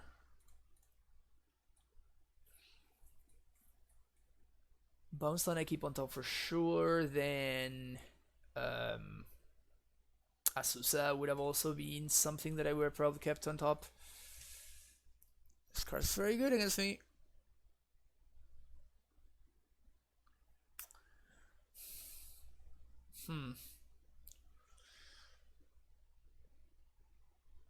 I think I play out the T-West. And the reason for this is if I draw Azusa and they manage to like destroy my Amulet, I still have things that I can do.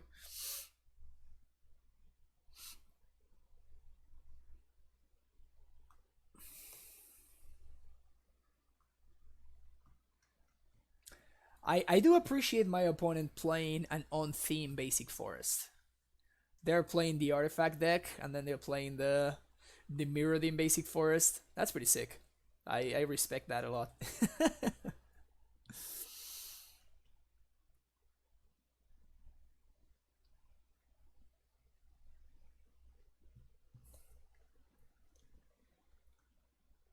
When Scrum was printed, people yelled for Cheerios ban, nothing. They Crippin Chill and Dredge ban, nothing. Yep. Then Faithless Looting ban. Then what's his name ban? That's a ballista. But we can kill this one. So it's less bad.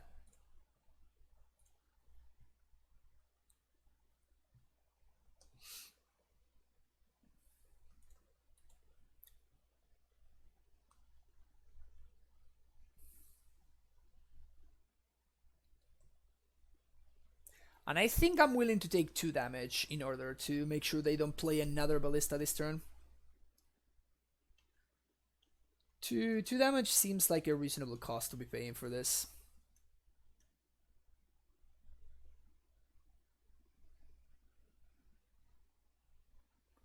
This also prevents them from being able to play a second ballista. It also prevents them from playing something like a Damping Sphere here, probably. Hangerback Walker.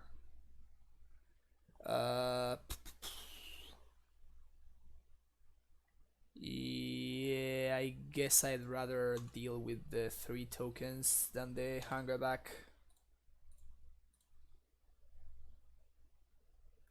I do think I do crack here though, in case I draw Azusa. If I draw Azusa, we basically get to win the game. Damn it! Just never drawing Azusa. Cheese said RI, thank you for that follow. Play Sun Home and pass the turn. We also use our 1 main deck explosive, so that sucks. I mean, this ballista was going to kill me, right? So no, I definitely want to deal with this first. Maximilian the Third. Maximilian the Third with the 3rd month in a row subscription. Tier 1 sub. Alright, thank you so much for the continued support, Maximilian. Really appreciate it. Thanks so much. Unless we get Damping Sphere here, we can Titan. So that's cool. Just don't Damping Sphere me, bro, please. Best draw we can have here is probably another Amulet. Another Amulet seems like the best thing we could be doing.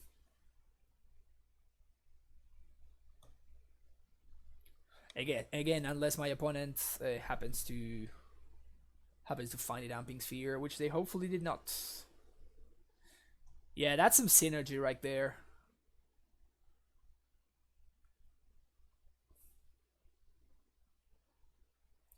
That's some apt naming. I really hope that then you change it for next month. You change it for Maximilian the Fourth, and we just keep it going.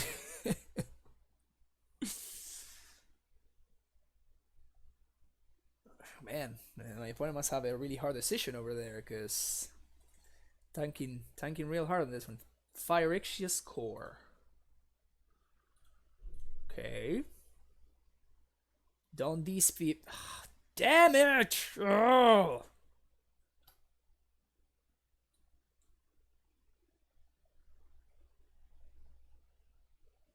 Shit.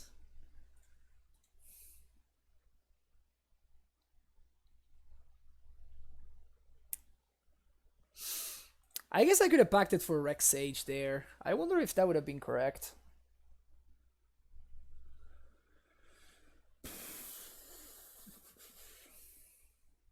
I will have myself subscribed next month. He's the 4th. That's great. We used my explosives here.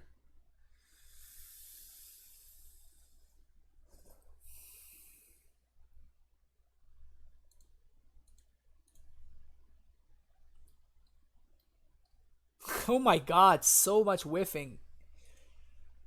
So much whiffing. I guess I gotta... This is a forced play now, right? Wait, I can't even cast a Rex Sage. Yeah, I'm just dead.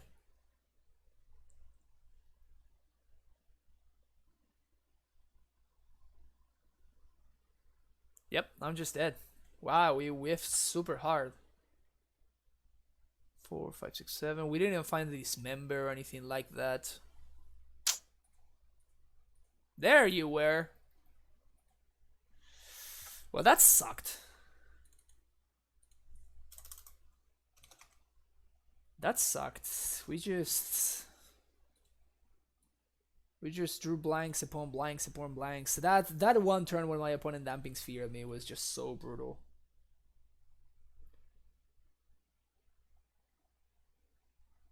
You mean Damping Sphere, Heathia? Well, out of... Yeah. I think that we are... I mean, I think it's pretty okay impact against Tron. And, like, Storm literally cannot win while it's in play, right? So that's some other... That's some other effect. We had already used the explosives. Squirmit, yeah, otherwise we would have definitely just transmitted for explosives. But, like, we drew no Karns to... having drawn a Karn at any point basically would have made it so my opponent cannot activate effects. They cannot activate their cards. And then we can probably plus, and then we can plus on the Amulet. The Amulet chumps the Ballista. Ballista cannot be activated, so the Karn survives one turn, and then we can Karn for 0. And then we get the explosives and we blow up my opponent's board, and again my opponent cannot activate the Ballista. So we had a lot of... Like, Karn would have been great at any point in the game. Karn would have 100% been great at any point in the game there, but we just didn't draw any. We whiffed on steerings, which is overall a very, very poor draw, unfortunately. I'm actually gonna take this chance to go to the bathroom real quick. I will be right back in a minute. Damn it. Alright, still going to the bathroom. We'll be right back.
Damn!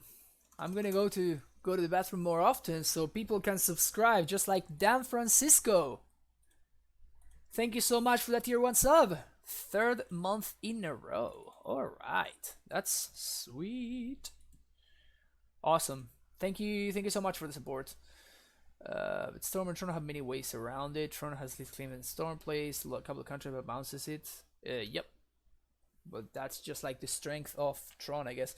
And the strength of Storm, I guess. I mean, yeah, this hand seems fine. Turn 1, Scouterino.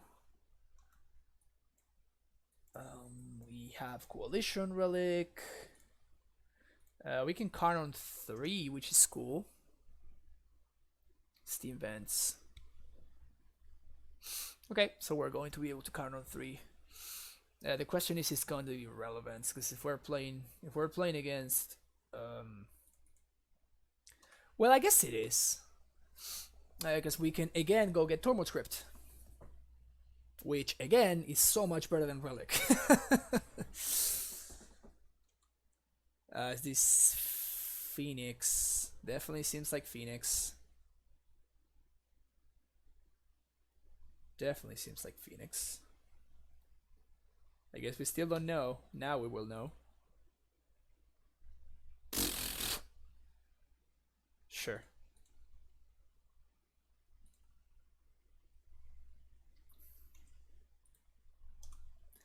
Now we're gonna draw Amulet and I'm gonna be super sad. I think this is one of the scenarios where we... never mind, we just play out Coalition Relic, play this, and we swing for 1. And we play a primetime next turn, and we hope that's good enough, which, again, against turn 2 double 3/2 flyer, it might not be enough. Unfortunately. Thing in the Ice is also a little bit of a problem.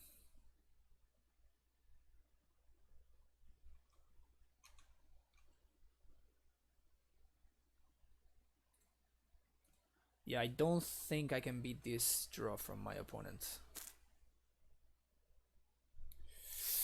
Oh, 1 mana short! 1 freaking mana short!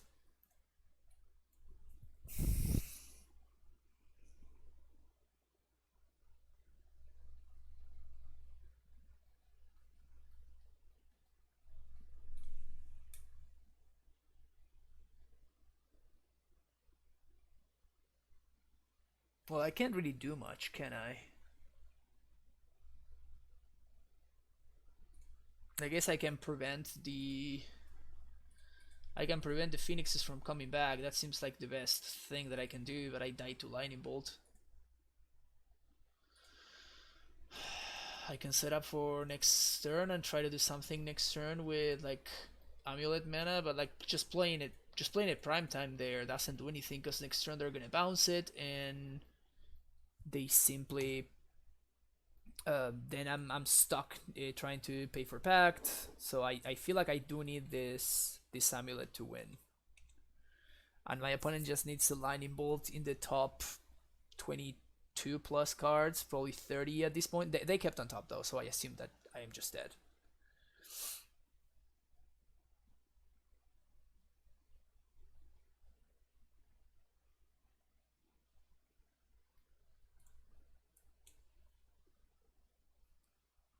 What?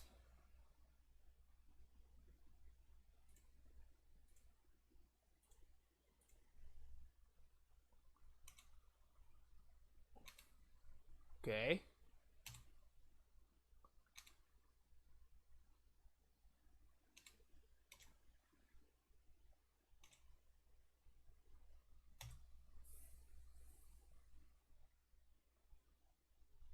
Okay. So 1, 2, 3, 4, 5, 6. Why is my opponent giving me an out?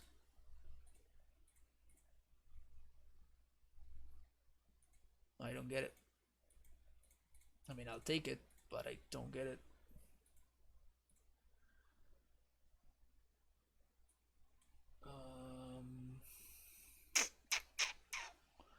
Definitely Fountain, and I guess we're just gonna bounce and replay it. It's not much more than can be done, right?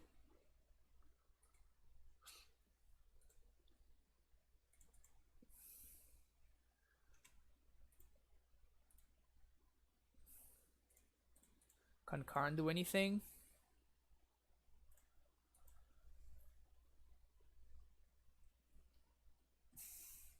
Can Karn for explosives to set up next turn?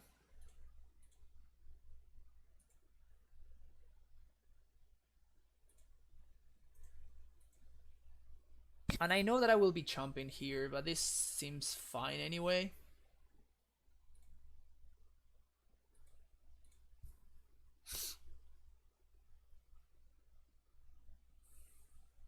It feels more relevant for me to stay out of bolt range than to make this primetime survive. I'm going to be able to like pay 2 and then crack the explosives. Did my opponent just not see the Tormod script sitting here?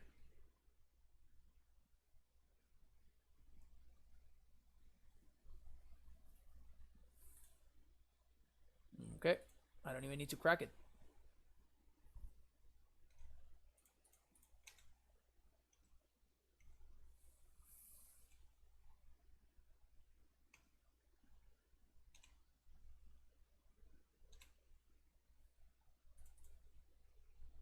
Yes. Bounce slam? Yep. Cool. So I guess now I get to play multiple chomp blockers, which is nice. So we do this, play and bounce, play a Susa, play, copy, and bounce. Bounce here again, and I get to copy Radiant Fountain now. So that brings me up to 7. Then I can double explosives and have enough mana to crack. I know that this will give me less mana next turn, but again, I'm trying to play around the maximum amount of things that I can possibly play around. We're gonna play this out. We're gonna activate on nothing.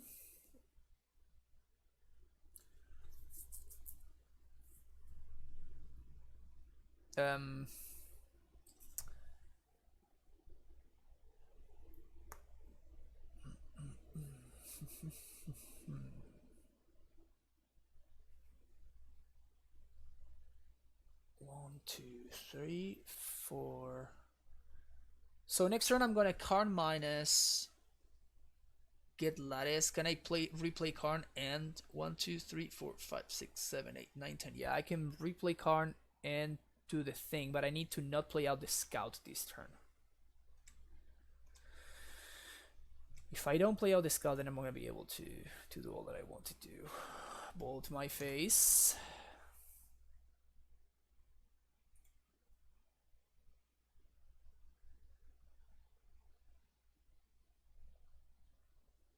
Thing in the ice is fine.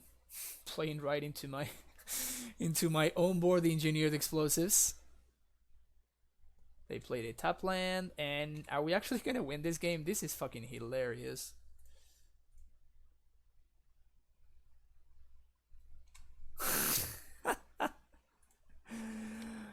Mistakes were made.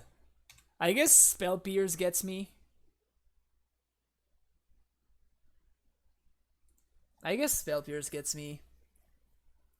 I can play around Spell Pierce by trying to get greedy and try to get value of Ancient Steerings. Like, I need to find exactly a bounce land off of these Steerings and I can play around Spell Pierce. Is that worth doing?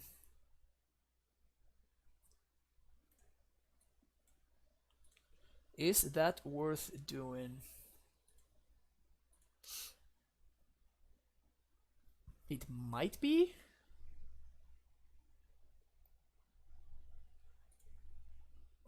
I really don't know how current lists have been.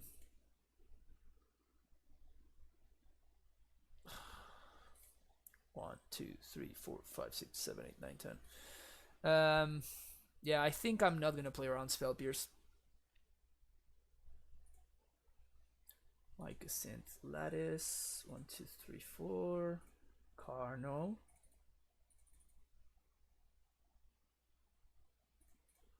And lattice. You got the main deck Pierce. Well, that happened. I guess we would have gotten there anyway. Wow. Somehow we won what I thought was gonna be an unwinnable game. Cool. Feels good when that one happens. Take out a couple of Scout Arenos and Ghost Squirter.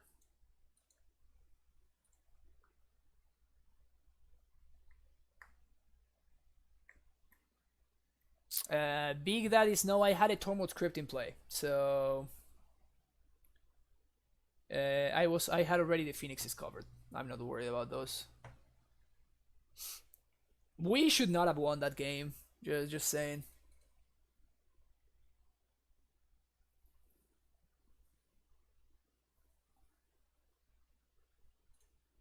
He had discarded both the Phoenixes to a Faithless Looting.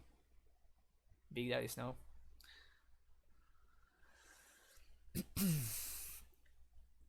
Yep. So we had that covered. I don't think I was playing around any more Phoenixes there. Yeah, that was not the tightest. That was not the tightest played game from my opponent's side. Yep. Guess. Moon is at least not gonna get us. That we know. Don't use side in Rex Sage because of Blood Moon. Yep, it's in. Like it should be.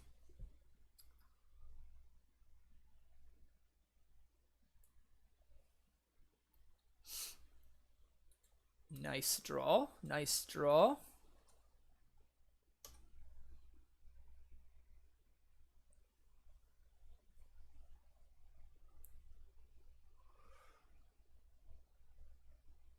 Ooh, I untap.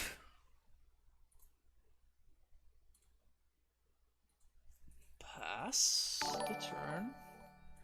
MV Willis! Thank you so much for that Twitch Prime sub.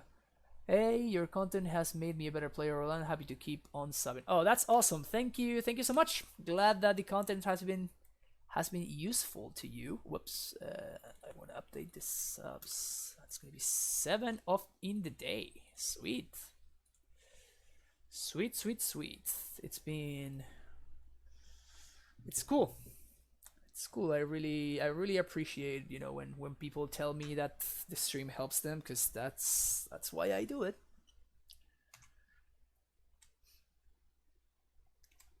That is the reason why I do it. So we can Karn here. I cannot. I guess Azusaing is the other option.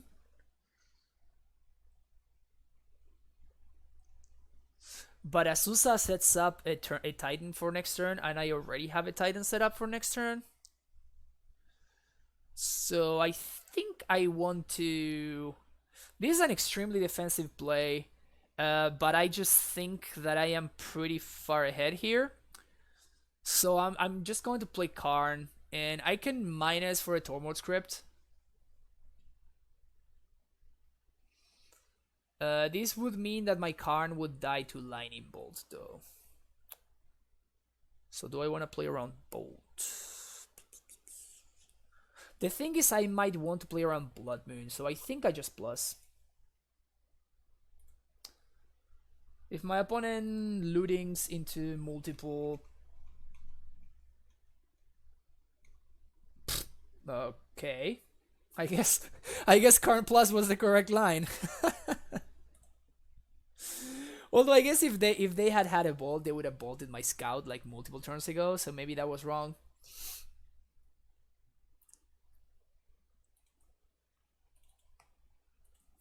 Maybe they were tilted because they lost an unlosable game 1. Could also be a monster and tutor for that lattice. Yeah, well, that is something that a lot of people are doing right now, which I think it's a very, very, very big mistake. You only tutor for lattice when you know that it's going to resolve and that your Karn is not going to die and that your Karn is going to be safe. That's also very important. Because if you tutor for a lattice too early, then basically you're putting yourself in a situation where you have a 6 mana card in your hand that does absolutely nothing. If you're not comboing lattice with Karn, then it doesn't do anything. I guess it fixes your mana, so that is something. And then your opponents can't pitch cards to Force of Will, so that is also something. Except that one is not particularly relevant for us, or for the modern format period.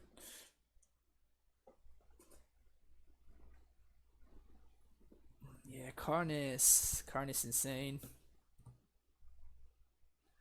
Yeah, it's really funny. Like I actually found this out on stream. I like built the deck and everything, and I didn't really stop to think. Right, Karn is a colorless threat. That's insane. Like if you see the first time I streamed Karn, I'm like I put it together. I did a deck tech at the beginning, and then in the first match I'm like, holy shit, we can actually get Karn upstairs. I totally had overlooked that. All right, best card in the matchup.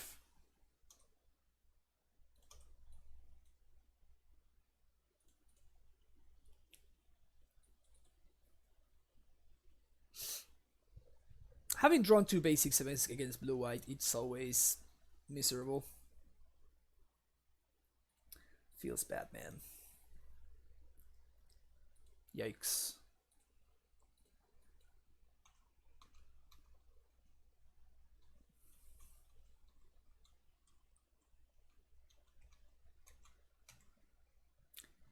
Yikes, yikes, yikes. We're probably going to spend this next turn transmuting for Cavern of Souls. Field of Ruin. Feels bad, man.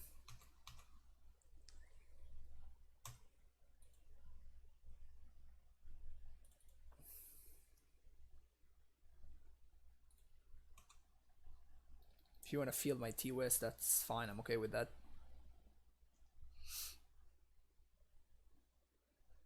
Get to do it now. Choose to not do it. Okay. You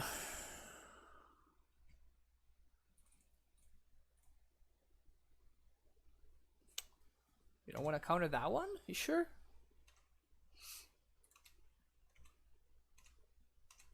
One, two, three, four, five. Vendilion Click. That is kind of annoying. They have probably like a one-off V-Click, which is like their literal best card against us, and they naturally draw it. That sucks. Oh, they clicked themselves. They chose... Wow, they chose to destroy to like exile their own path. That's crazy.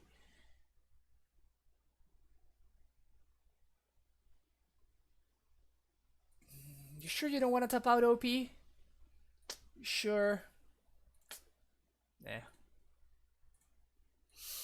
Put a charge counter here. Please, let's draw a bounce land.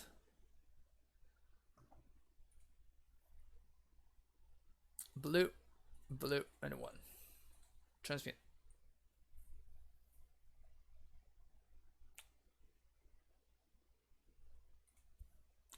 Cavern of Souls.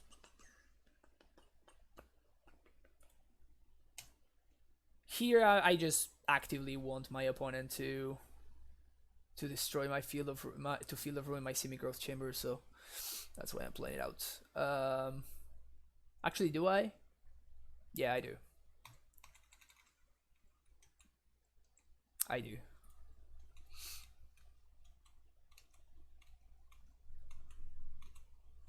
Are they gonna go for it with an untapped scout? They are. Wow. No. Okay, Illumination. That's fine.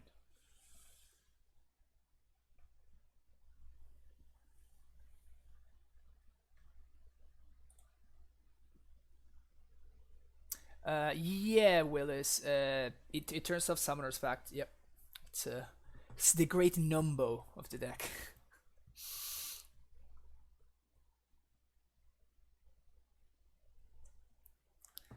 I guess, yeah, I guess Steerings and Lattice is a combo. Basically tutor for any card in the top 5 cards of your deck. Seems strong. Seems strong.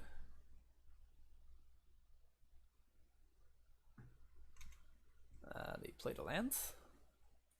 Right? Is that what happened?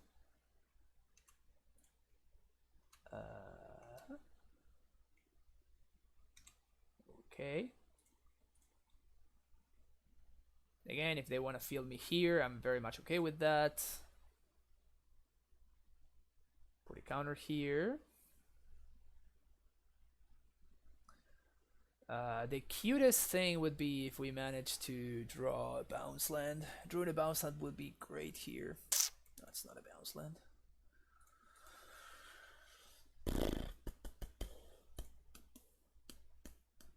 So I guess they're gonna be able to field my cavern. Sucks. Really does. 2, 3, 4, 5, 6.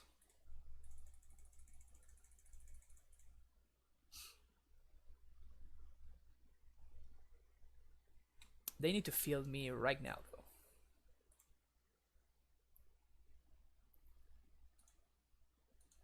Double Simic.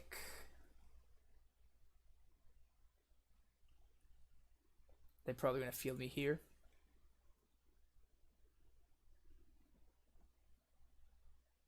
Like, they have to field me here. It's not really an option. Afternoon, yeah. The car took a second. I literally spent like 5 hours yesterday fixing my car. That was not cool.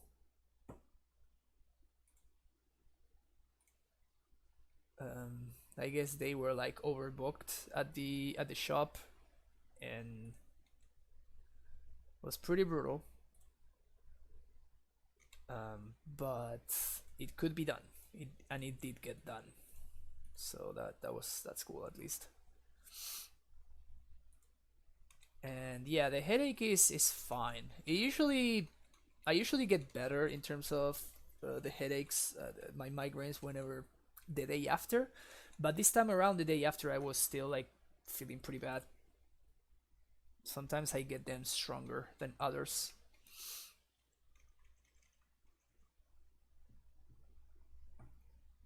Yep. Karn would be a solid draw here.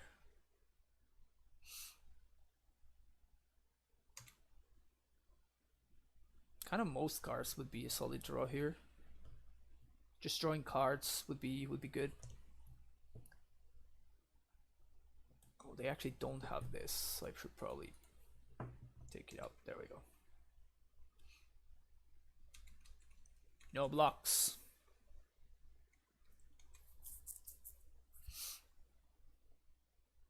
No blocks.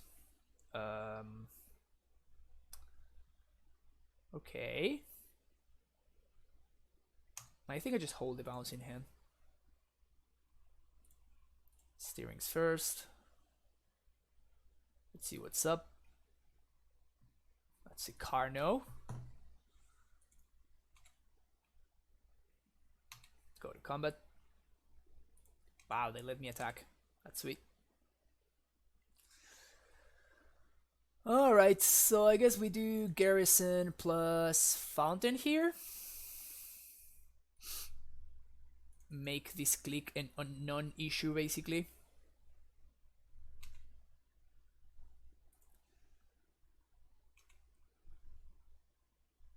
We are still holding up Pact of Negation.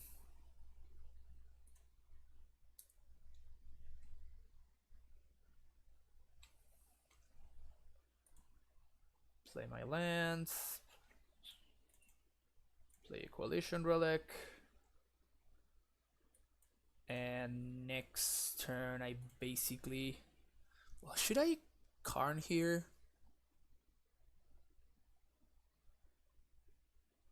I don't think I do, because I can do it next turn with protection. And if I manage to do it, I basically win.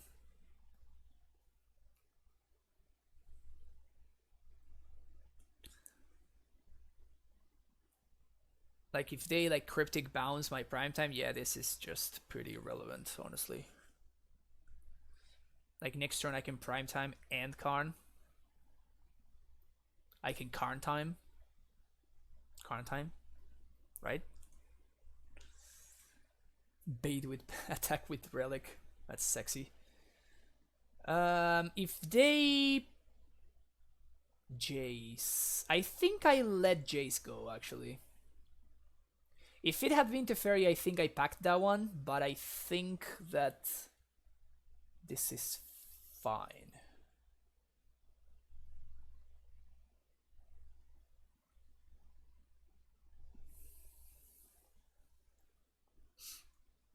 Okay, they continue tapping out. I'm okay with this.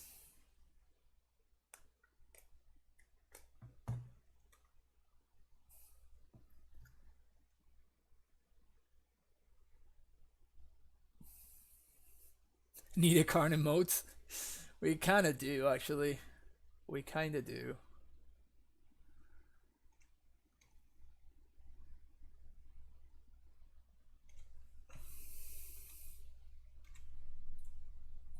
Let's do this.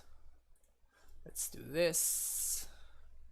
And let's do this.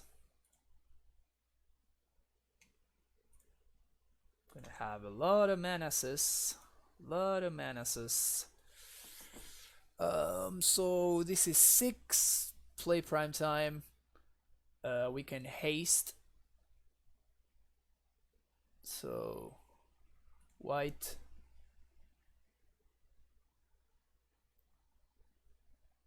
Red. It's kind of awkward that the click is actually. Whoops. No, this is fine. It's kind of awkward that the click is actually clocking the prime time, clocking the Karn. It's pretty annoying. So I can't just lattice my opponent and just be done with this game.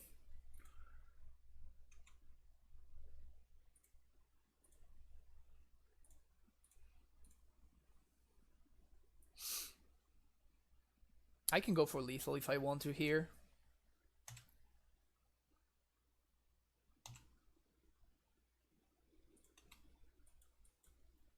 Seems reasonable. They will need to have exactly double path. Yeah, I think I'm gonna go for lethal.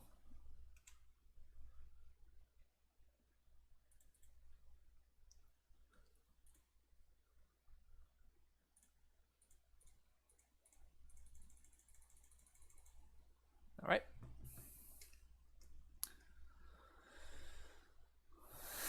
Kind Primeval Creator.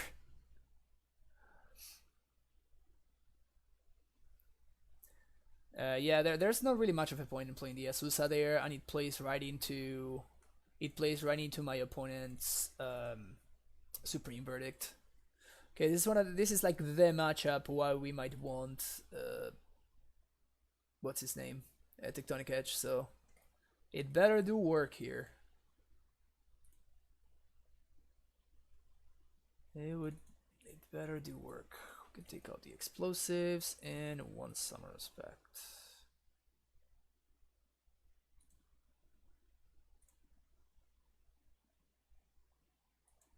Let's go with this.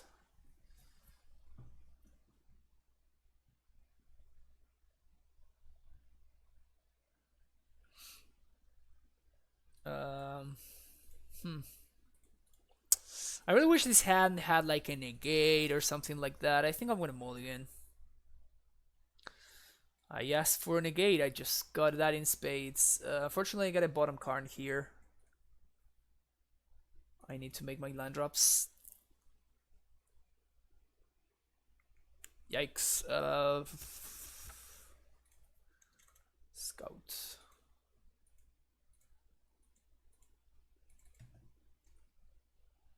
It really sucks to be exposing my Cavernous Souls here so like willingly, but I don't think there's anything I can do really. Yikes. Yikes. I think it's worth bluffing. The scout activation is more relevant than the 1 point. I really need to hit my land drops here though.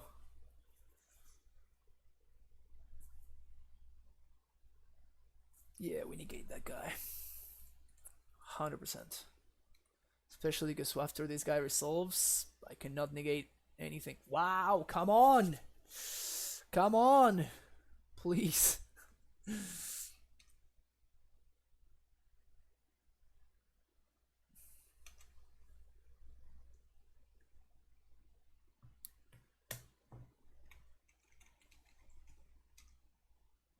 Oh my god!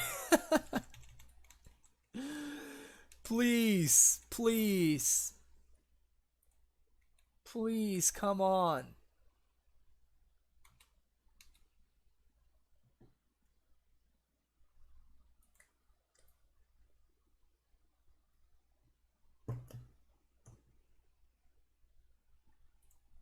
Well, because of Azusa, now Bounce Land also. Bounce Land does mean Titan.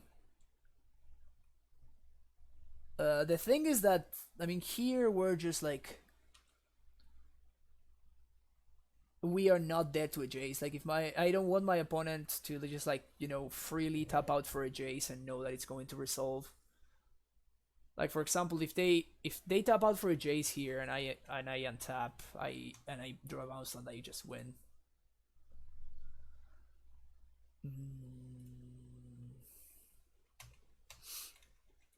I think again I just pass. No need to have my opponent again. I'm interested in my opponent not using their mana. This Ascanta flipping is gonna be a pain in the ass. This is probably gonna win the game for my opponent. I really needed to hit my land drops this match. I even bottomed that Karn.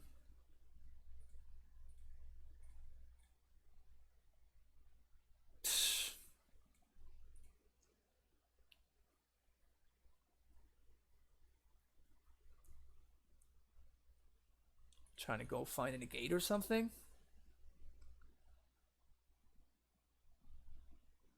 Detention sphere. Alright. Remand. Sure.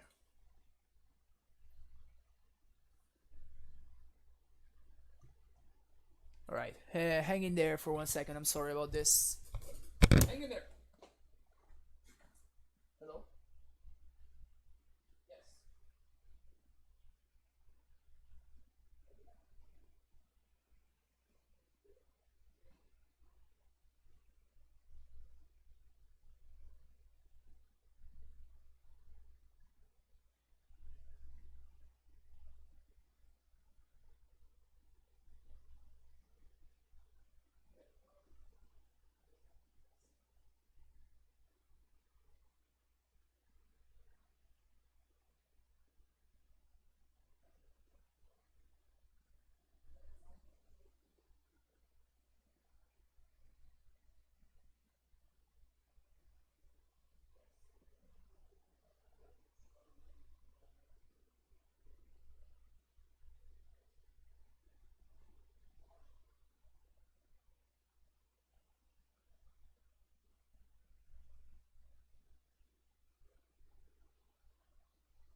Alright, sorry about that.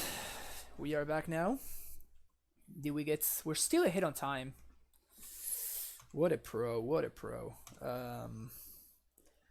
I am basically like baiting the fact that I don't have another land.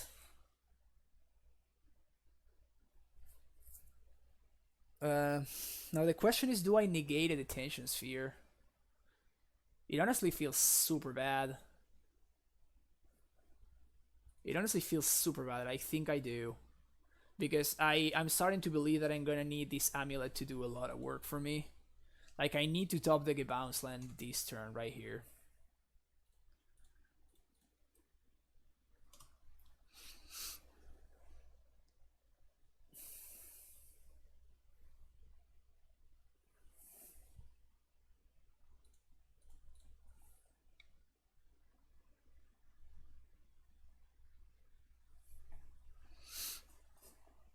Okay, then let it go. Which makes sense. Like, it's not like an insane card, but I think that I'm just so absurdly far behind that I need to. I'm gonna need this amulet to win. It's a Jace. All right, if we draw a bounce line, we probably just win the game. Oh yeah, we 100% win the game if we draw a bounce. Bounce land, please. Bounce land, please.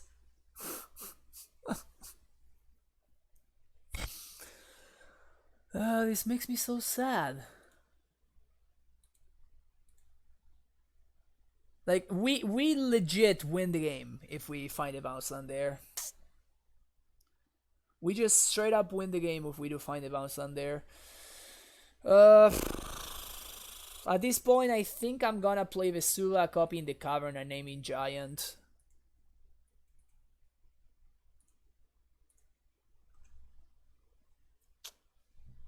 Now the question is, do I also play the Azusa?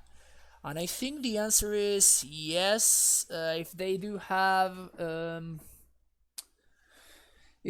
what's his name, Supreme Verdict, so be it. But by having 2 threats, I actually get to pressure their Jace. Now, making an Ascanta is a trap. I can't even activate it without losing my Gemstone Mines, and what can I find? I already used my 2 negates. Those are the 2 things that I'm trying to find. I could, like, potentially find a Karn. More often than not, like, I would say, like, 80% plus of the times, copying Ascanta with Vesuva is a trap. Yeah, we could have found steerings, I guess, but I mean that would have cost me my gemstone mine, right? I need lands to find steerings, and I need steerings to find me lands. It's just not working out. It just doesn't really work out. But yeah, now I'm like, what is my opponent fielding, right?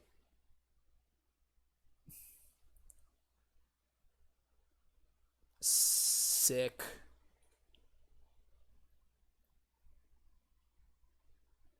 All right.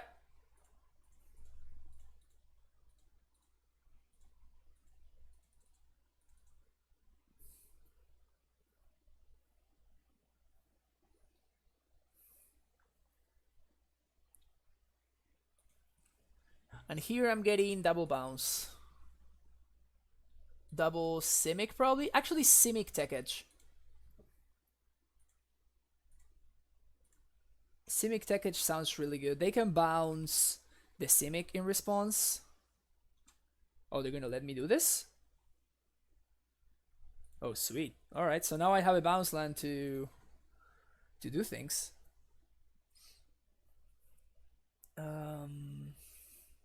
So now they can't field me anymore, which is great. And I am going to answer the Ascanta, which is also great. We attack Jace. Of course, not worth attacking with Scout, because this is my Field of Ruin protection right there.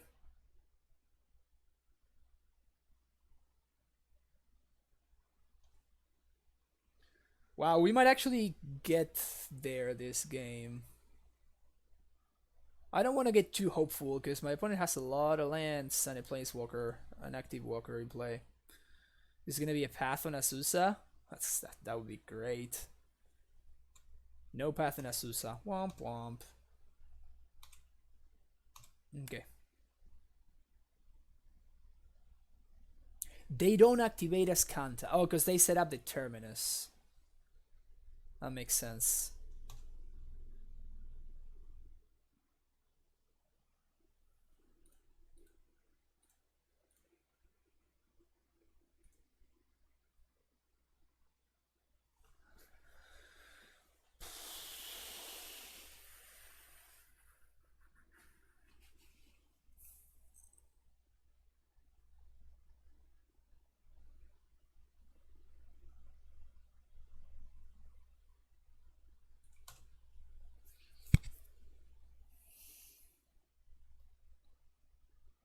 Path to Exile.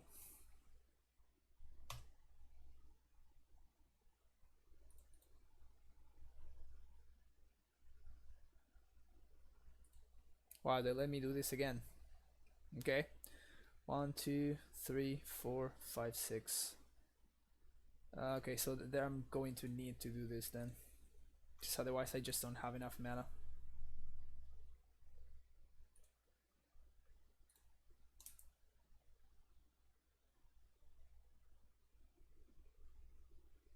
Going after the T-West. Okay. Weird, but I'll take it. Just bouncing my cavern real quick. No big deal, don't worry about it. Just bouncing my cavern real quick. 1, 2, 3, 4, 5, 6. We have enough mana to do things and some stuff and some things.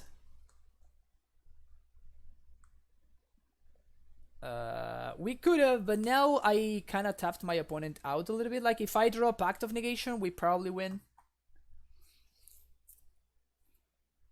I guess we don't win because I mean I guess we do win. We don't win. We do. Weird. We might win.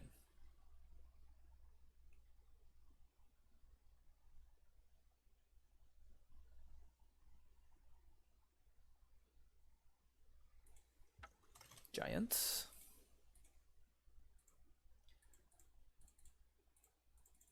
Six mana. Still ahead on clock.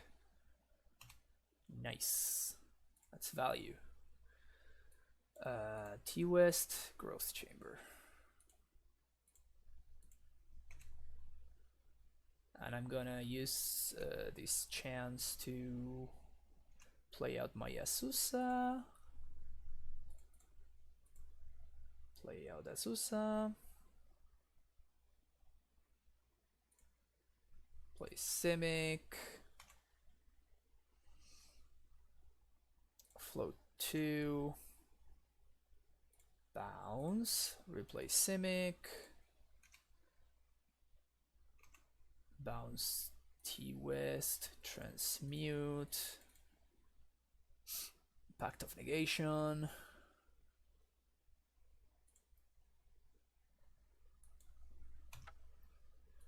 Okay, now my opponent's gonna path my prime time most likely.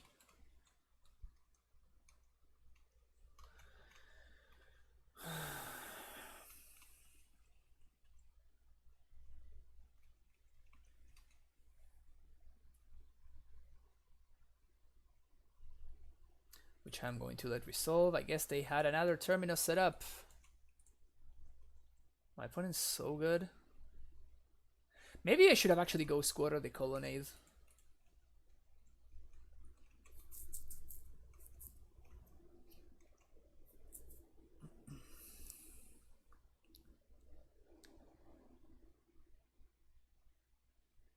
The Fairy.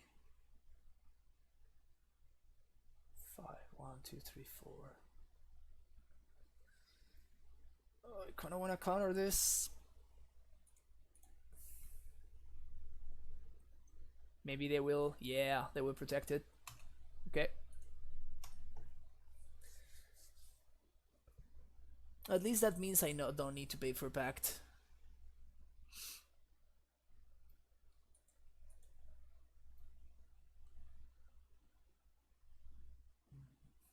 And unfortunately, I don't have enough mana to like Pact for Titan right here, which sucks. We double dig exactly Primeval Titan. We will probably win though.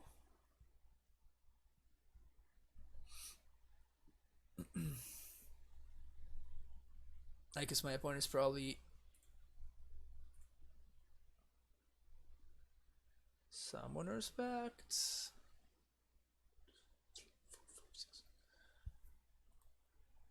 Please, if they like Cryptic here.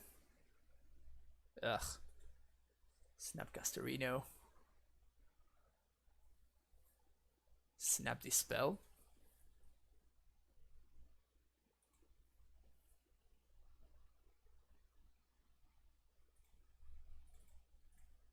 Transmute.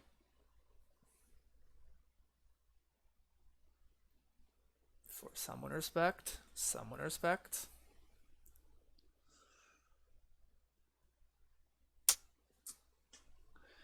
One, two, three, four, five, six. I mean, not much we can do though. We know all the path that they have in hand, so we can't really get anything, I don't think, right?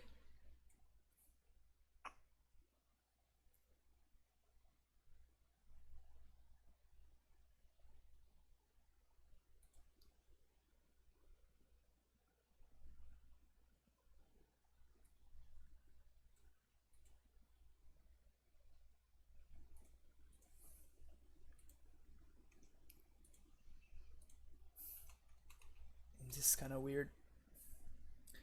I think I'm getting Colonnade.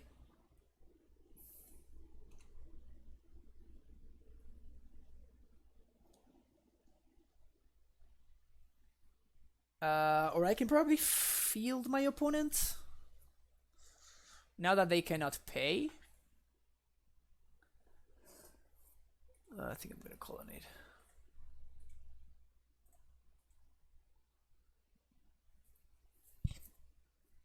Have I considered Gaia's Revenge? Yes. The fact that it cannot be targeted and it can be chump blocked makes it so I don't want to play that card. If you want to play a card like this, you can play Carnage Tyrant. I really struggle to find even a single card that it's a green creature that I have not considered for Amulet. Like I went on a really deep search in Gatherer. It is definitely the kind of stuff that I do. But yeah, basically you'd rather have Carnage Tyrant just because it tramples. Like if, for example, let's say I had Gaia's Revenge, my opponent here just like chumps with Snapcaster. That's it. That's it. That's all they need to do. They just chump with a Snapcaster one turn, then they Cryptic bounce the Snappy, they replay it the following turn. Except you know, Carnage Tyrant just like tramples through, so it doesn't care.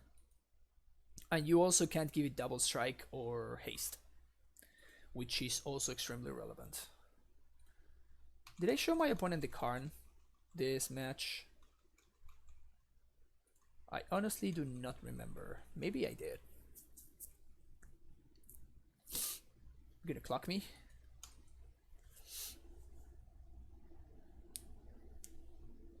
Yeah, but Vigilance. I know it has haste, but Vigilance.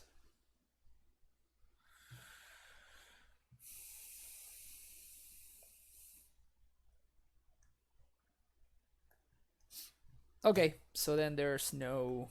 I'm not losing any value by continuing playing this game, since they know what I'm doing already. That's a Sunhome Fortress of the Legion. Gonna click me here? Guess they are. Can look at my Sunhome. This Colonnade is probably getting path, right? What do you guys say that the that is the probability that this Colonnade gets killed somehow? Maybe it just gets chump blocked. That would be another option. Nope, just pathed. Too bad you can't get lands from exile with Karn.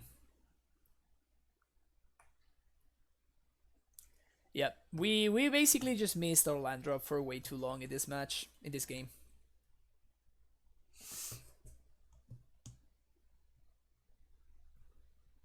You can't do that against blue. Missing land drop is basically a death sentence.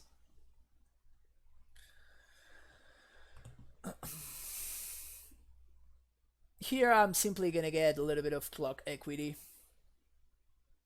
Guess we're over 4 minutes in clock, a hit on clock. But I don't think that we can win anymore. My opponent probably has multiple answers to surgical extraction and summoner's pact. Sure. Yep. Yeah, they don't even exile them. They're like, yeah, you can keep those. It's fine. Don't worry about it. Oh, I guess they have lethal on board. That's why.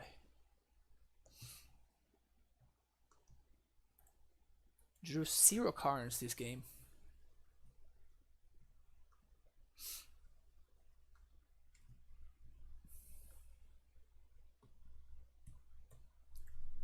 Dead. Okay, let's draw more lands this time around, shall we?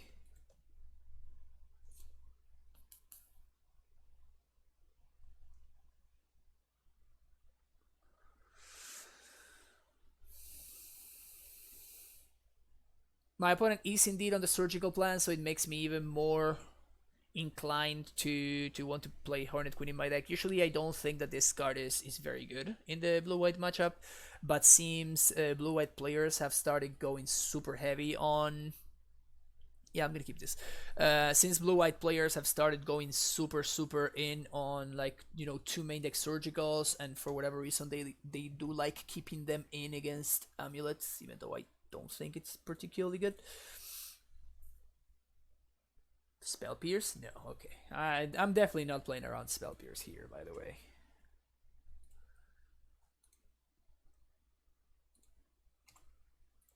Here we do this, and we bounce with Steerings into... Tolaria West? Tolaria West sounds decent.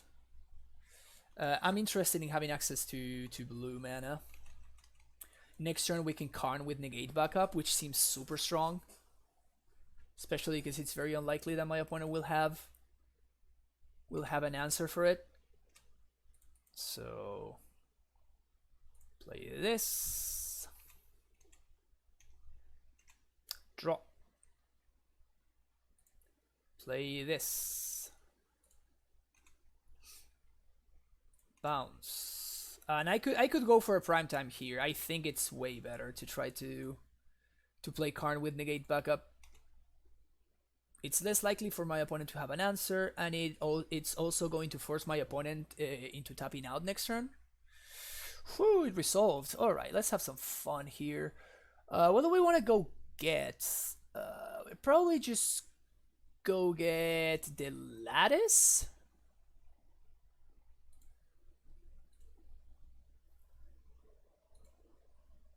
Yes.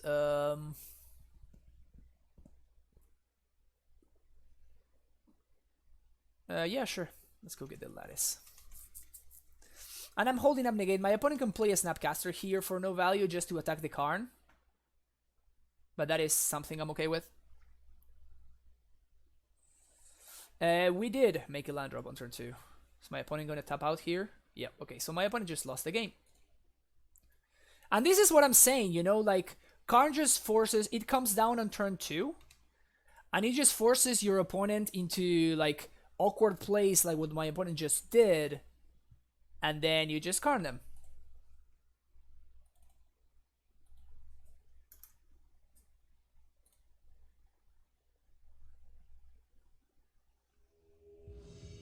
Yeah, but if they click me, I just tighten them. You know what I'm saying? So that's what I'm saying. It's just like my opponent has no place.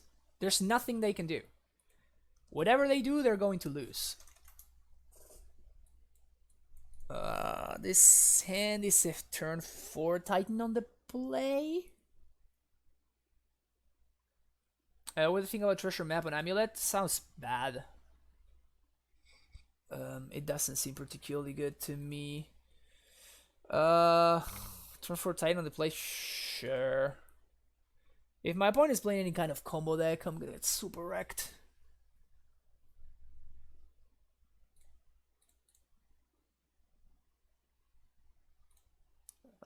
Playing Stronghold. Is there a reason to play Stronghold and not something else? That's probably fine. Other Inhumans? Oh no. Oh, Dredge maybe? It is Dredge. Okay, so I might get not drawn out of the game. Or if their Dredge is not particularly awesome, then I'm going to turn 4 bog them. This is fine. As long as I don't have a reunion in hand, basically. That's kind of brutal. Yep. Okay, so yeah, I'm super dead. They even have the Ghost Quarter. This is really good to know in the matchup. Why do they always have Cathartic Reunion too? So I guess 4 Karns is strictly better than 3. I wouldn't say strictly better, but so far it has felt better, yeah. I will go as far as that. Yeah, this hand is just way too slow. Way too slow. My opponent just had a too explosive of a hand. So they have Loam and they have Imp.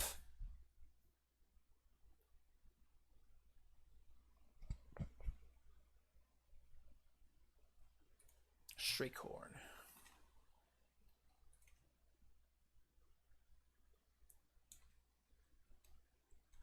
Okay, so they're going for the GQ line, I guess. Gonna draw step GQ me, I guess.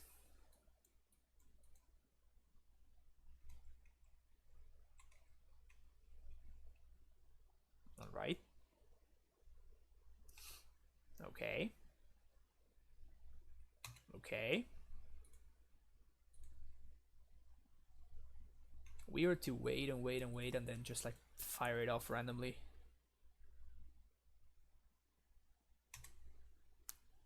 Do we have outs at this point? I don't think Amulet does anything. If we had a bounce land, Amulet could do some damage, but unfortunately the way that with what we have going on, it's just not enough. Michael 101, thank you for the follow. 3 plus Queen. Yeah, that's also defensible. The thing is that Queen is just so narrow.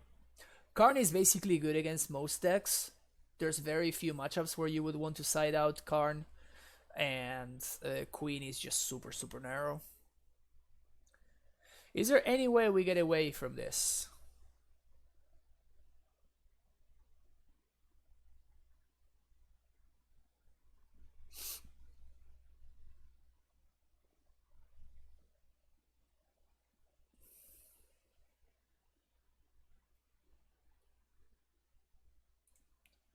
I guess the only way that we get away from this is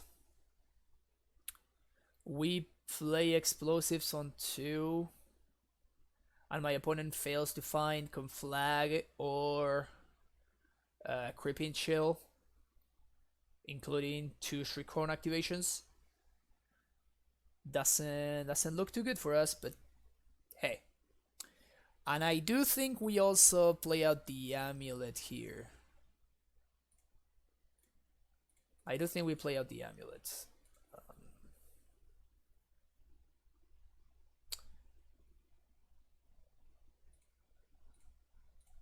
Amulet. Play Teleria West.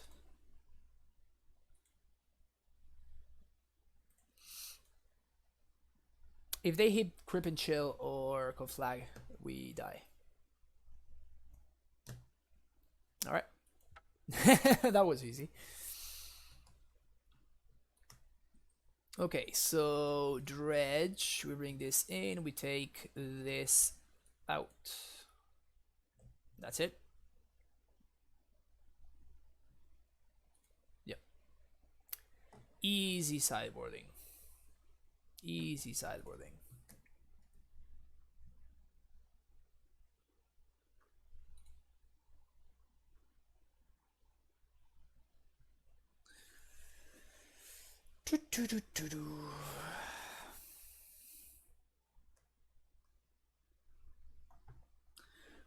This is probably the #1 matchup where I would rather have Spell Pierce over Negate.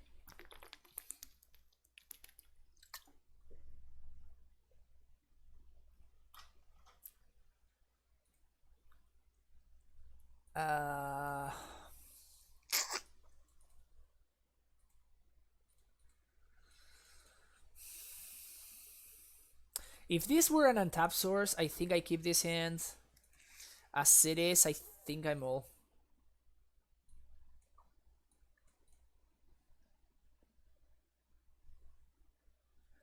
No, you need to send me a PM and I will send you the most updated one. The most updated one is the one from it's the one from the Hive Mind list.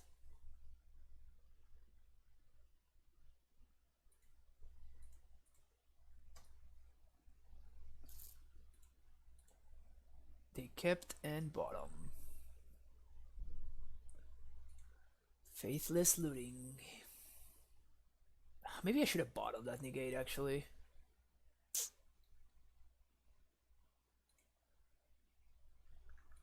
Because now I have so little info. Like, do I want to like play this out or do I want to hold it for Amulet? I probably play it out, but I guess if I draw a Karn, it's just so much better for me to have the Simic because he gives me access to 4 mana. Archamoeba resolves. You got a Bloodghast.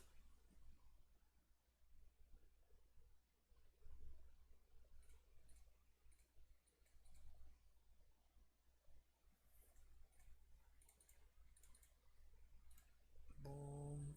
And now we just gotta draw a Karn. Okay, if I'm not gonna draw Karn, that's like not as bad, I guess.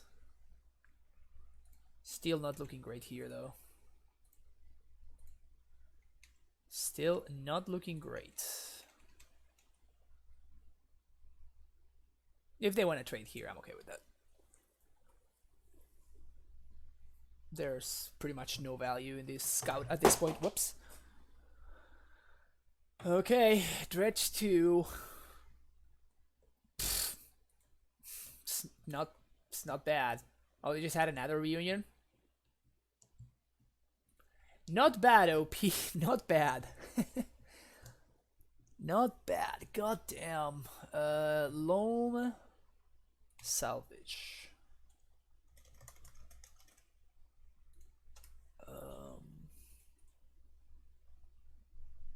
No blocks. Can we please draw a prime time off the top? Prime time. Prime time. It's not prime time. Karn? Sick. Okay. That actually gives me something to do here. And I think I get Tormod's Crypt here.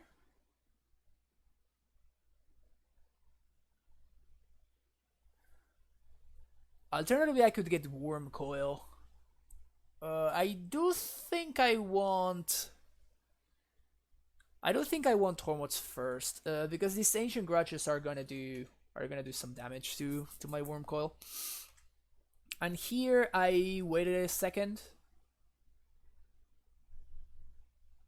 Because if my opponent attacks, I can just like block and I can crack the Tormod's Crypt on like the damage step. If I do that, I need to make sure I have a stop on my opponent's damage step. Is there a bot to enlarge the cards to those who watch the live? That's a good question. I do not know.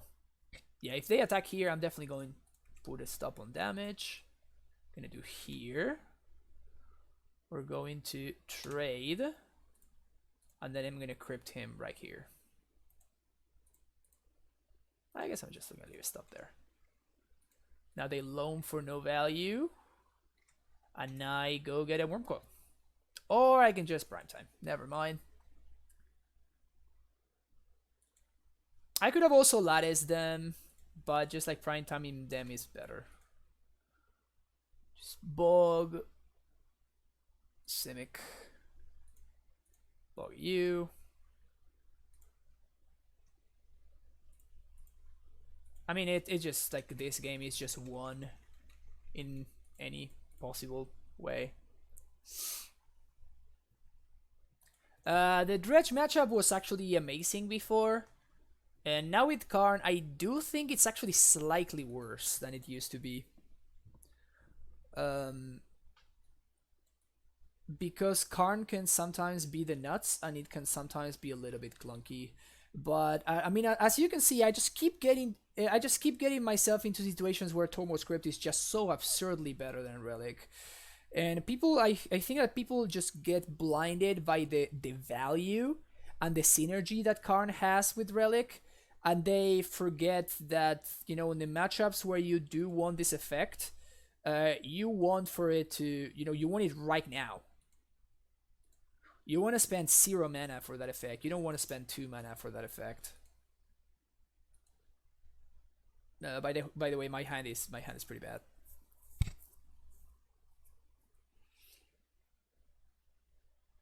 But yeah, so David, if there's anything that you are, you know, wondering about, and any card you just, wow, the Wefsky.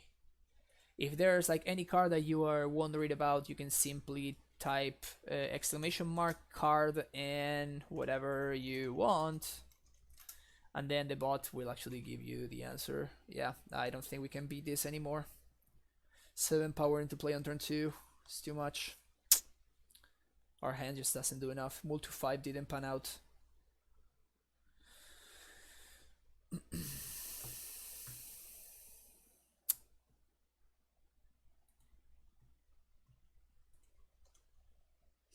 Is there anyone we can win? If we had drawn Bojukebog there, maybe there's something we can do. Yeah, now with the Ancient Grudge is kind of like the nail in the coffin, because the only way that I can come back is by drawing Amulet, and Grudge makes it so that's not really an out anymore. And now my opponent has exactly enough damage in play. Yeah, we're just dead here.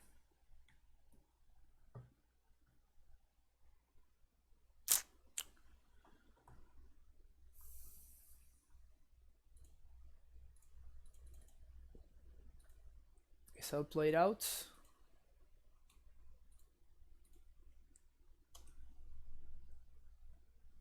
I mean, I can chump block, it's just not gonna be enough. Never mind, I cannot chump block.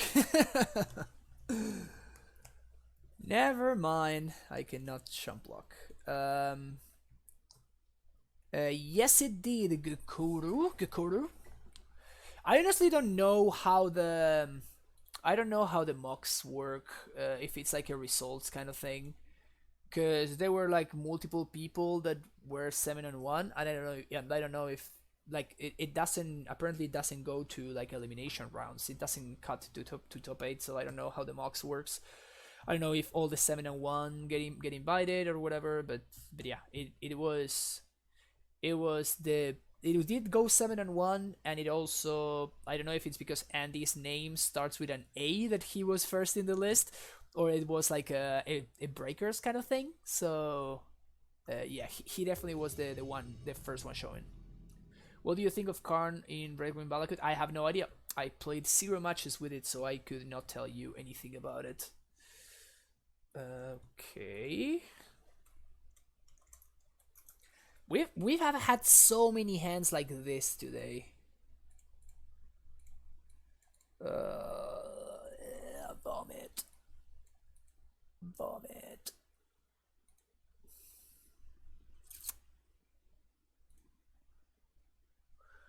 I'm keeping these because with any land, it will allow me to transmute Tolerate West on turn 3. Ugh, playing against Scales again. Yeah, this hand is just not good enough to beat Scales, I don't think.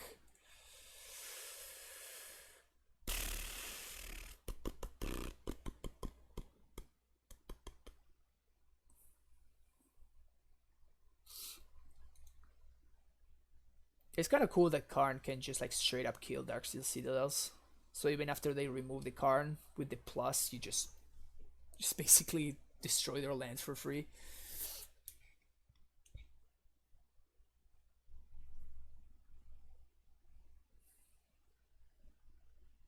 Hunger back or Walkie B? Walkie B.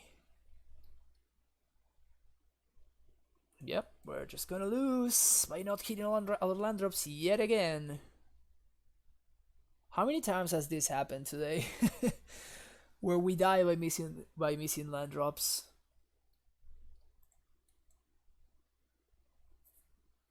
Like 3 or 4 times? It happened against Blue-White, it happened against Scales earlier.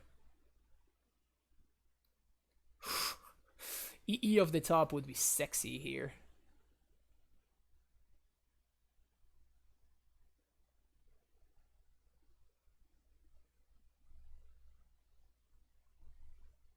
EE of the top. EE of the top. EE of the top. Nope. We're just dead, right? Yep. They just have lethal on board. They just sack anything. They get enough counters. They kill my Asusa. Yep. Concede game. Brutal. Brutal.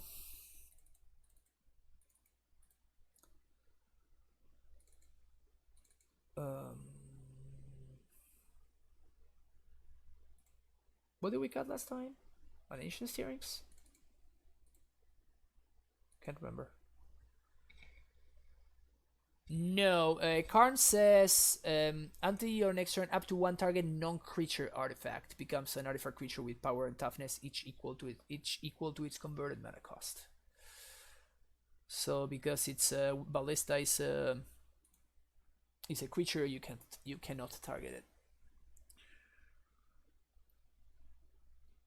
But it destroys Chalice, it destroys Explosives, it destroys Smoke's Opal, Darksteel Citadel. Oh my god, can we please? I'm gonna keep this one and try to find a land, okay? Turn 1, go.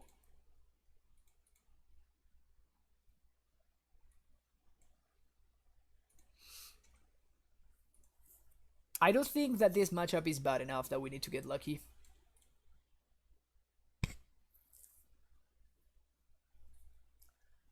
Uh-oh, never mind, we can't win anymore.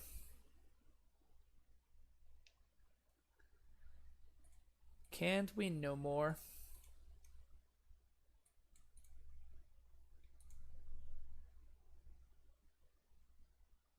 I guess if they don't play the Damping Sphere this turn, I can preemptively play the Explosives, so that's something. Don't play the Damping Sphere. Okay, sweet. Play Amulet. Play Simic Growth Chamber. Bounce. Play Explosives on 2.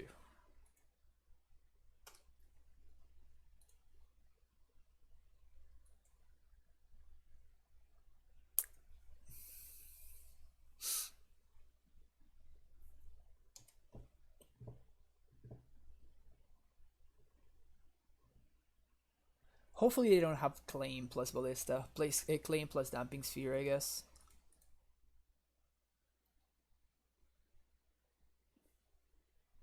Okay, take 1.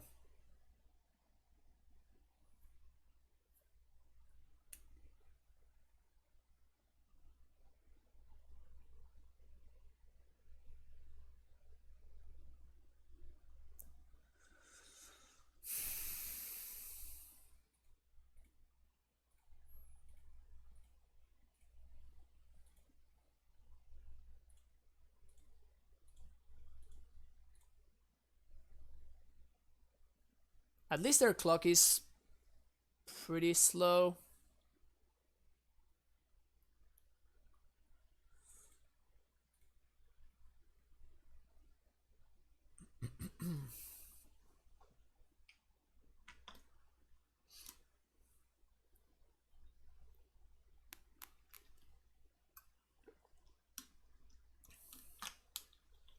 Maybe he'll play a Ravager onto my Explosives.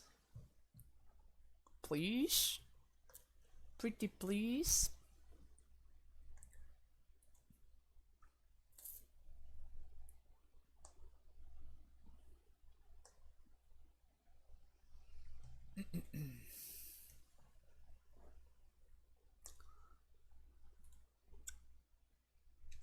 Okay.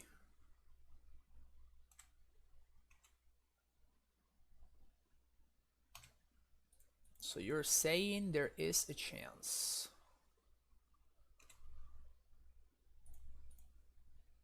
Amulet of Vigor.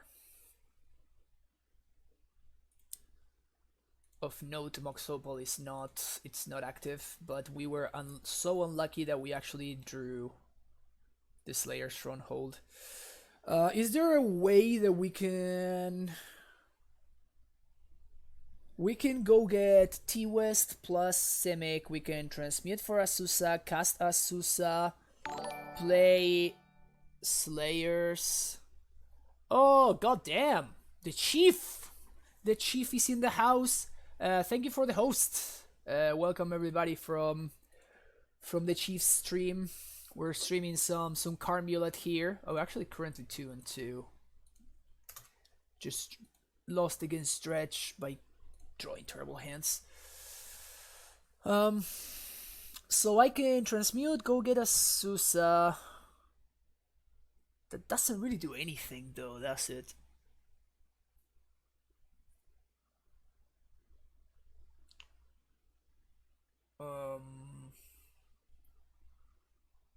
I guess I can go get red. No, it still doesn't do anything. So I think I'm just going to get Ghost Squatter. Yeah, we're just gonna get Ghost Squatter and I don't know, Tolari West, I guess. Seems like the best thing to be doing.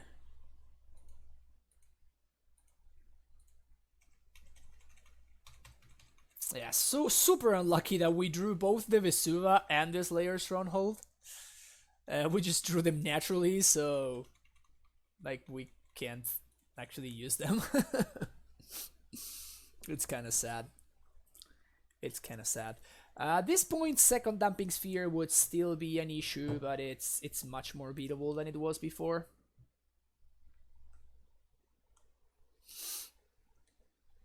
So now they get Ravager.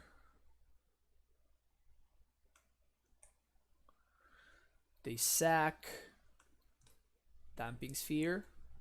Okay.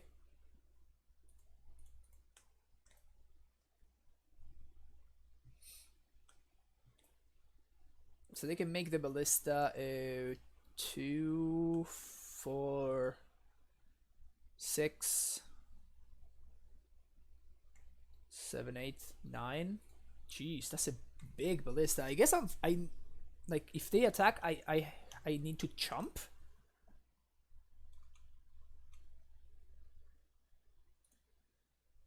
Guess they didn't want to attack, huh? Okay, where are my outs here? It's getting rough. Noob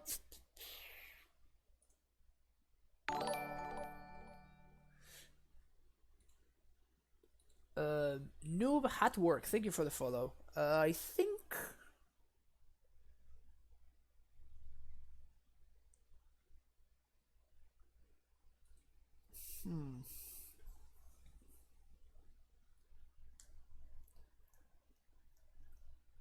I attack.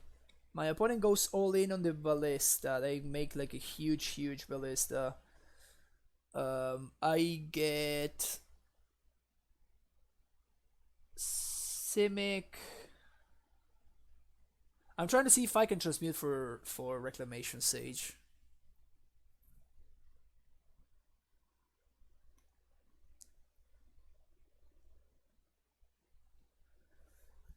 So we put this on human, we cast a Susa, we do Gemstone, plus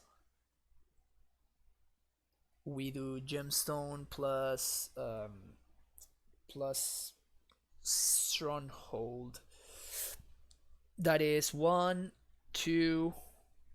We have already used 1, 2, 3 mana. We are gonna have a 1, 2, 3 mana to transmute.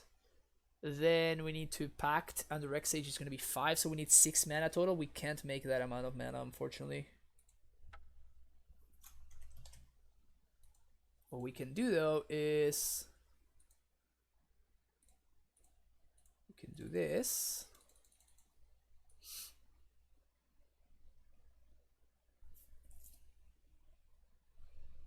So we can basically force my opponent to kind of go all in on this ballista by getting a second gemstone mine. Second gemstone mine plus Sunhome. We can basically force the action.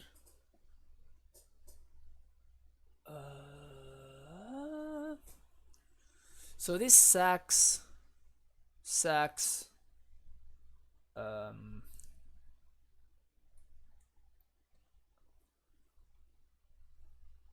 I guess it's effectively the same because if I go squatter this, they're gonna go get a forest and then they activate the second one, so it's the same thing. If they activate here and they want to sack it, there's not much that I can do.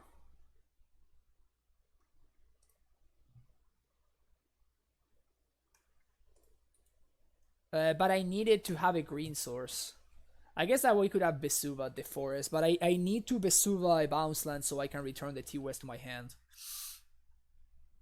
So there wasn't really any other options, basically. Okay. Are you gonna sack the Damp Sphere? Gonna get a frisky opponent? Ah, no balls. No balls. Yep, my opponent missed lethal that last turn. They could have done this and then they basically forced my prime time to chump. Because I need to block the walking ballista. So yeah, they missed a very good play for them. Now I have a chance. Now I have a shot at killing them. Alright, tighten down. Ballista's a 4/4.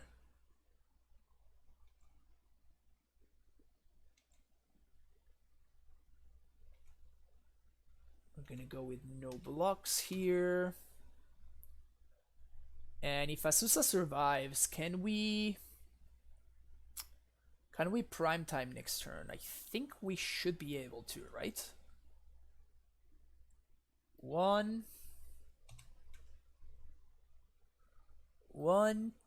2, 3. That's transmute mana. Then 1, 2, 3, 4. I guess we're missing a green source. But this ballista is not lethal, so there's not really a reason for me to block here.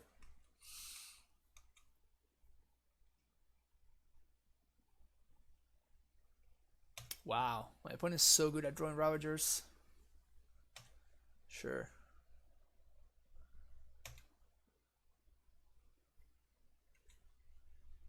So good at drawing Ravagers. Yeah, we would have been able to do it. 1, 2, 3. That's transmute. 1, 2, 3, 4, 5, 6. That's just not enough. Once again, it's not enough. God damn it. They can make the Ravager 2, 2, 4, 4.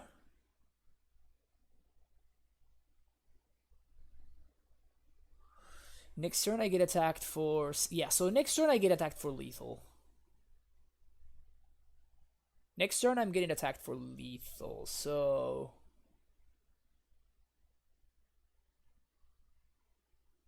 This is so awkward.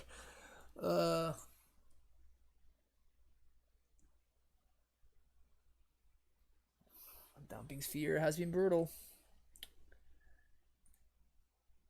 Dumping Sphere really has been absolutely brutal.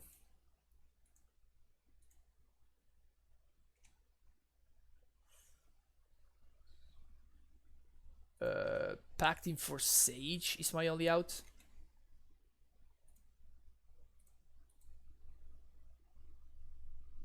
I already used my explosives. Where are my Karns? I'm playing 4 Karns. I played twice against this deck and I didn't see a single Karn. 1, 2, 3, 4, 5, 6. Yep, just too short. This is so bad. Reclamation Sage. Just go Squatter my own. Cavern of Souls, which enables my opponent Sync Moth. All sorts of bad stuff happening for me right here. Just like all the bad things. All the bad things.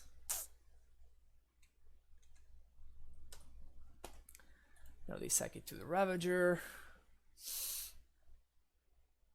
They actually have lethal, right? Yeah, they do have lethal.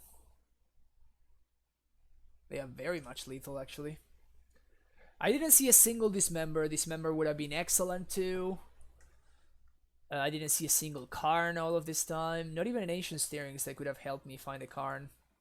Just got Damping Sphere super hard. Yeah, I'm just doves here. My opponent missed the lethal attack with the Ballista, but now I'm still dead on board here. Also, they sacked the Damping Sphere for no reason, right? They totally did, yeah. They sacked the Damping Sphere for no reason at all. I already have 2 damage to infect damage. Well, that's the first time in like 6 leagues or 7 leagues, I think 7 leagues, that I did not cash with Amulet. That was rough. Not digging the Tech Edge. I think I want some extra removal. I don't think 30's memory is it. I think I'm gonna... Should I try to go the Abrade route?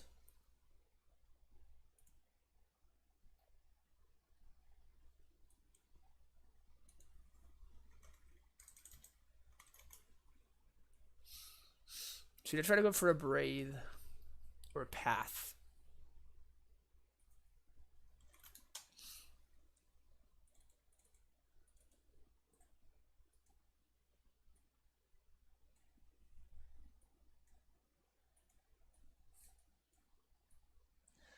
If it ain't broken, don't fix it kind of approach. Is that what we're doing?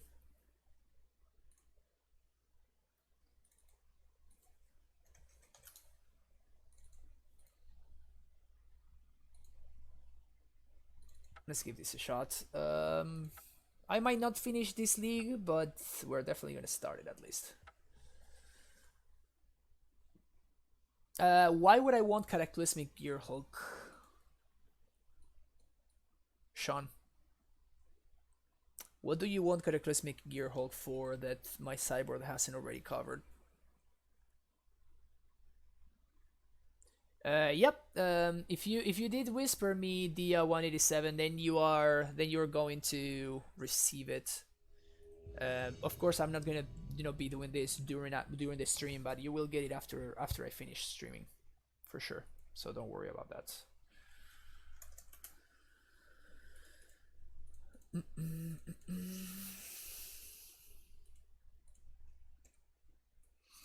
In the blind is probably correct to lead on Scout.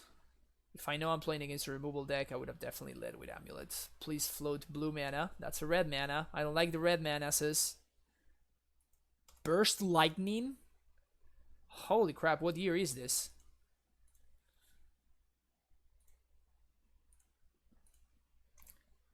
What year is this? Second Amulet ain't bad though. I'll take it. But if I had led on Amulet, we would have had a turn 2 kill instead of turn 3 kill. Wizards.deck. If you play anything that's not a Blood Moon or that answers this, you're dead, opponent. Oh yeah, you're super dead. Yep. Rug Wizards. Wow, my opponent's not messing around too. All their cards are foiled. Just look at that. Sven's wieder Sven.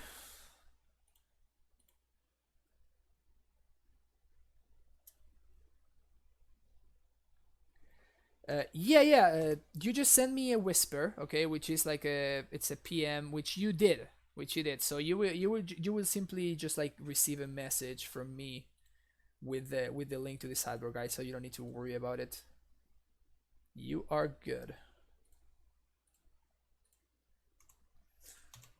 Even if they have double gut shot, I still win.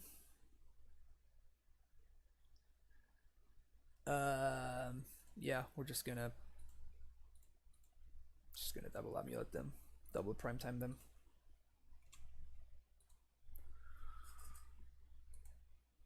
Tolaria Simic.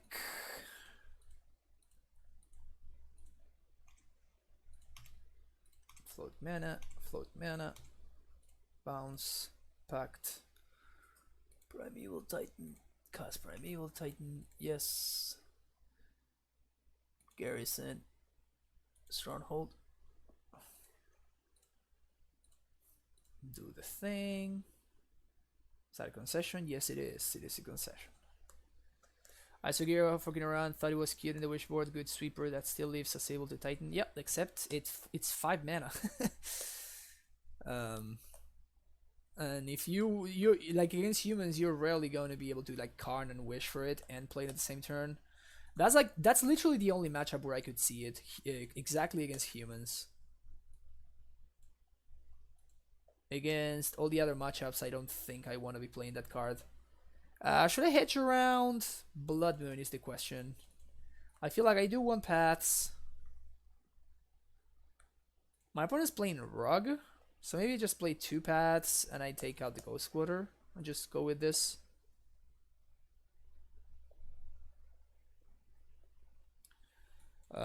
Yep, I like this hand. It's a fine hand.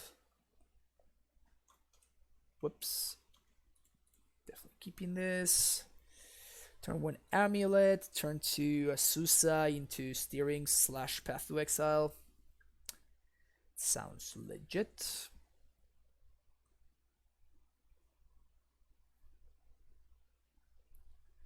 No, you can DIU. You can check out the messages anytime.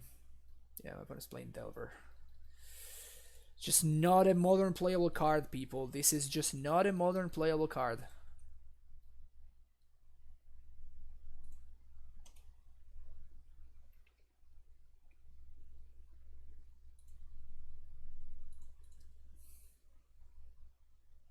They're gonna braid me here? Nope, they're not. This is gonna be a make my land drops kinda, because this Asusa is not surviving in a million years, so just gonna make my land drops and like get my value Asusa while I can.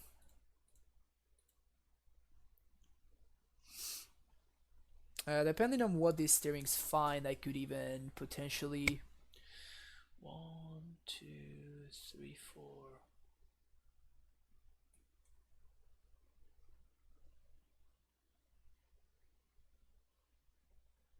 Huh, this is quite interesting actually. Yeah, I think I get a second amulet. This might be wrong. I doubt my opponent is playing engineered explosives, right? I doubt they are on the EE plan, right? Considering they have literally 2 1-drops in play.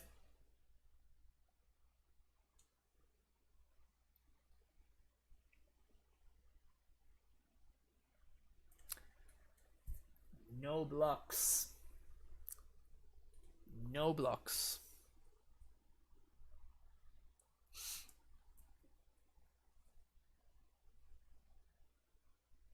Third Delver of Secrets.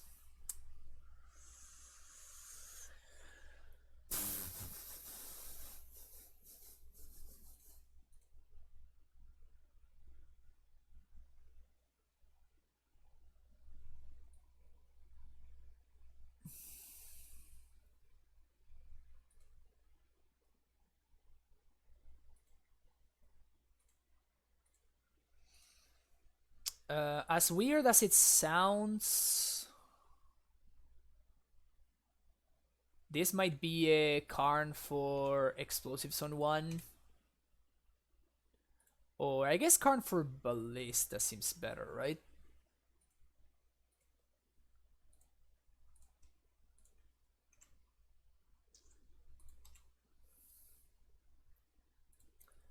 I guess maybe they are holding Ceremonious Rejection. That would be a beating.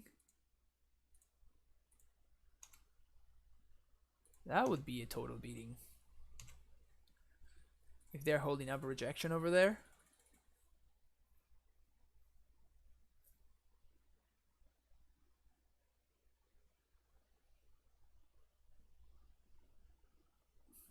Okay. Not holding up Rejection confirmed. Yes. Just get this, right?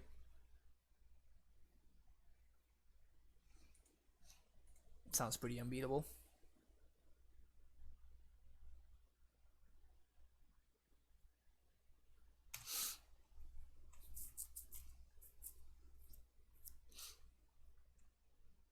And if they attempt to like burst lightning my Wormcoil in response, I can just path the Soulscar Mage.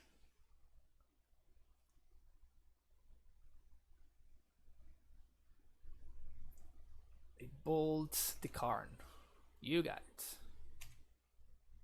Karn down.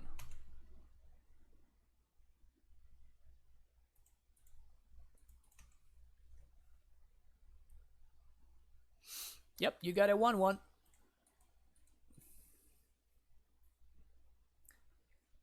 That's a Swift Spear. Now what? Vapor Snag. Alright, that one's actually pretty good, not gonna lie.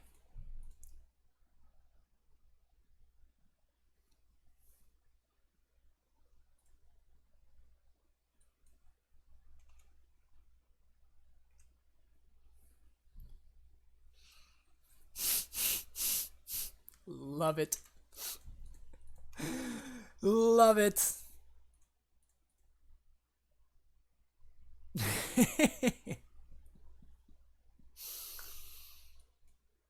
That's really funny.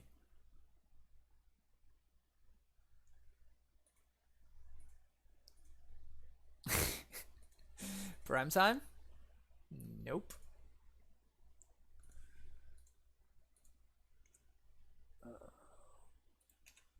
One and two.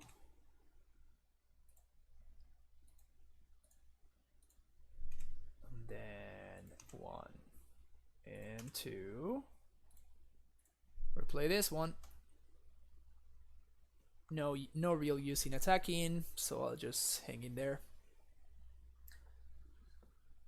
Okay, Snapcaster. You told it exactly Snapcaster? Can't be the Wormcoil, of course.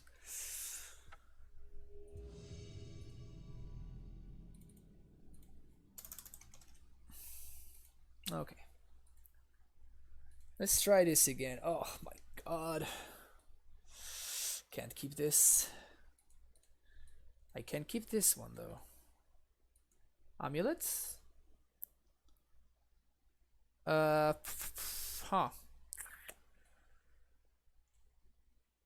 I guess I'd rather have access to bounce lands, so I'm gonna try to do that.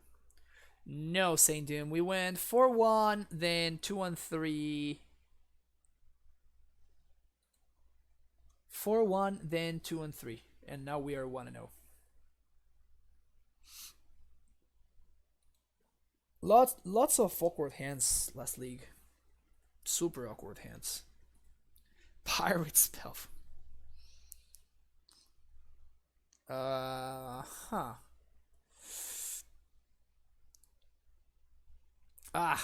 Do I play around turn 2 Moon? I think I don't. Like, if they have the turn 3 Moon, then so be it. The turn 2 Moon, I mean. But Pirate Spellbomb makes me think that they are not, that they are probably playing Skred. And if they are playing Skred, then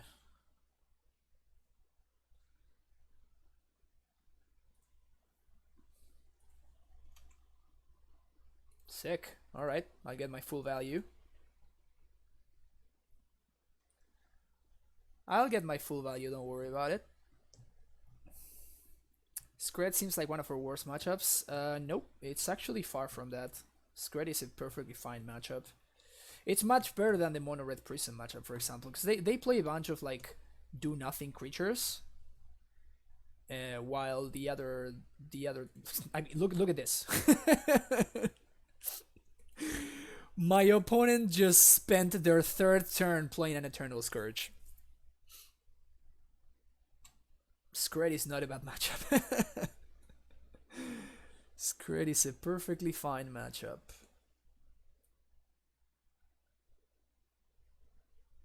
I guess I'm interested in doing this.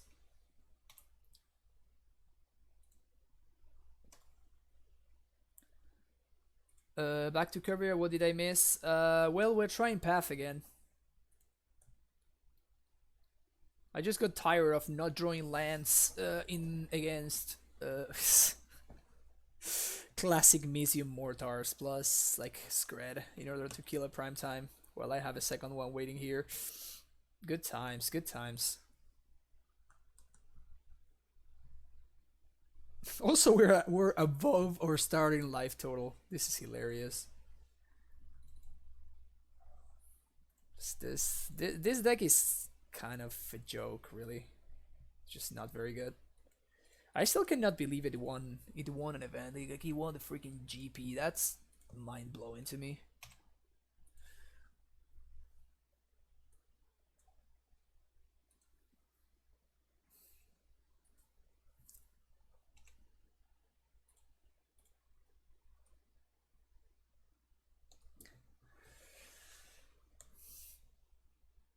Plays further problems Skred, and most of the time we draw.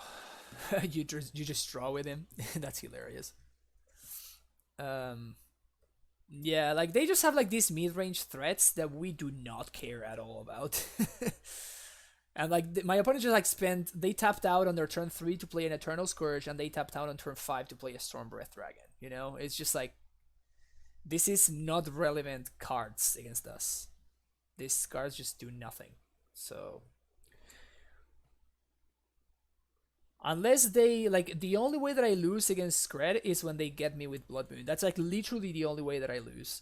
Sometimes they play Molten Rain post board, and they get you, maybe. But, like, this turn I'm transmuting for, like, I could even, I guess I'm going to Karn as well. I was gonna say I could Karn, but it's just, like, it's better for me to, like, make sure that I cannot die to, like, the only thing that I could potentially die, which would be... what's his name? Which would be Blood Moon.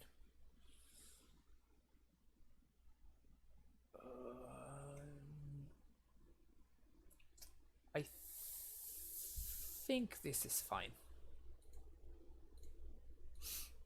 I think this is fine. Take 3. Take 6, I mean. We have a blocker, and now we Karn plus, so we can play around Storm Breath. What do we plus on? I guess we plus on nothing, right? I guess we need to plus on something. Multigrade, thank you for the follow, I appreciate it. I guess I care less about the Amulet than the Coalition Relic.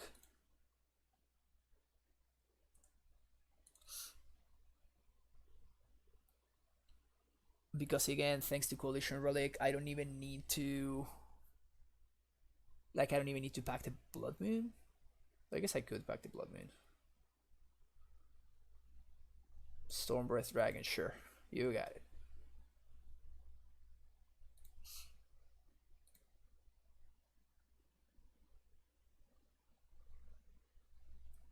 They're gonna go both at Karn. No, they go face.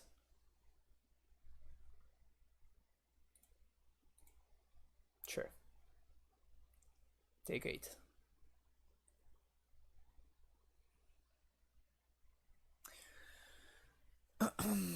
So now we're just going to transmute for to Karn for Ballista, Play the Ballista, and then it basically pinging the Scourge means that my Titan will swing for 12.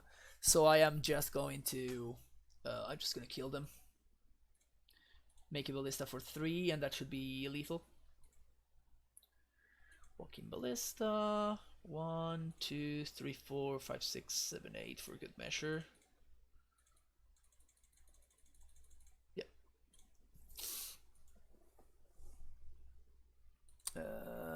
Question regarding Trinisphere and Bridge, are they worth buying for this build or not necessary? Well, as you can see, I'm not playing neither of those cards, so you can see that no, they are not.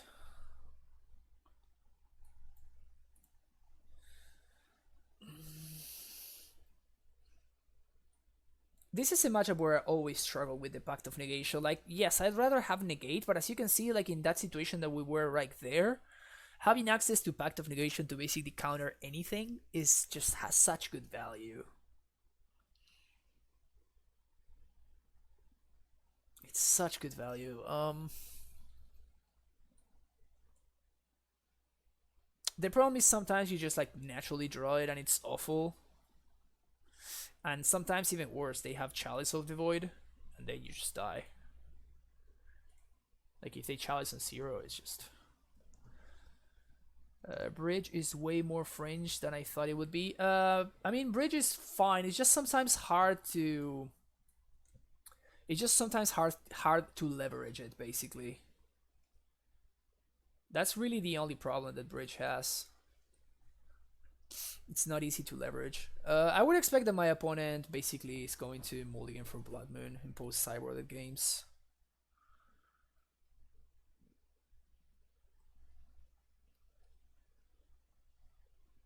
Because that's the only card in their 75 that does something. So we might get Moon here. And if we do get Moon, hopefully we get Molten Rains instead of Blood Moons. That would be cool. Unless they also answer either my Amulet or my Scout, in which case it wouldn't be so cool. But if we get Blood Moon here, that could be troublesome. Alright, bye-bye Scout. We still have Azusa next turn. The forces. Yes, because I wasn't playing... I did that because I wasn't playing what's his name before. I wasn't playing I wasn't playing any white or red cards basically. So if you're not playing any white or red cards, then you'd rather have the extra colors for the extra, like the easier access to different colors for okay, good to know about Simian Spirit Guide actually. The different access to different cards for engineered explosives, as well as the relevant cards for the relevant... Man, it's really hard to like stream and talk at the same time and explain things. What am I trying to say here? Oh yes, the activation of Stronghold and Sunhome. Here I'm going to expose this relic to a Braid, which sucks. But this card, this Koth is actually gonna ultimate on me, so I can't really play around the Braid. So if they have a Braid, they have a Braid. I suspect that they would have destroyed the Amulet by this point, so they would have needed to have found the Braid in the last two draw steps. Maybe you're supposed to Steerings there to play around Moon. I mean, Steerings doesn't really play around Moon either, right? I can have exactly a basic force. I guess Coalition Relic. I didn't know that I was drawing a Coalition Relic, so there's that too.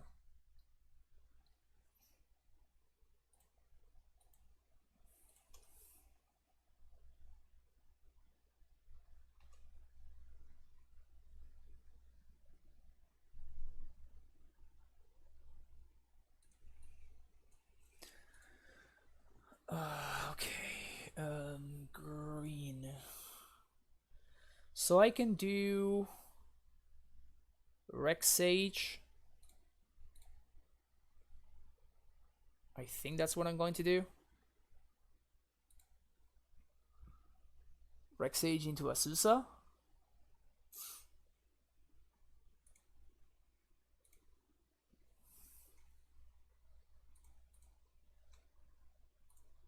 basically unlocks my deck.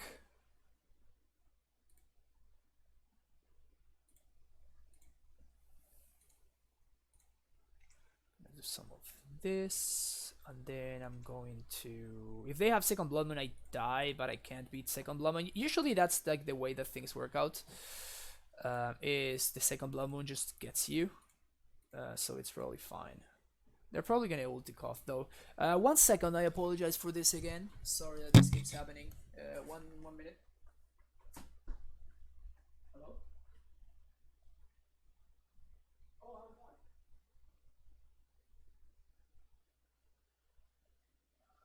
Yes, that would be great. Give it me 3 minutes. Alright.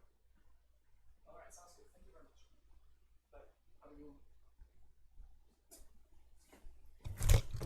All right, my car is ready at the service shop, so that's cool. Yep. Okay. So my opponent has perfect information, so there's not really any use in me holding up this. So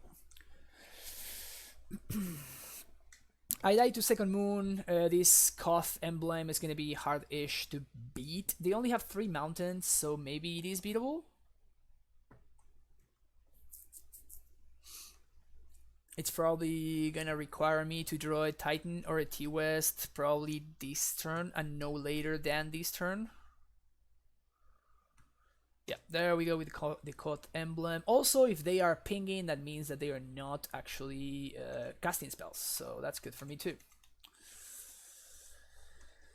Again, prime time off the top basically wins the game because my opponent is playing a bad deck, so...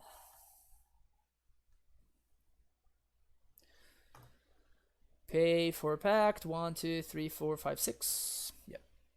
Prime time, please. Prime time, please. Ugh. Why, deck? Why? We still have 1 more turn worth of time, I think.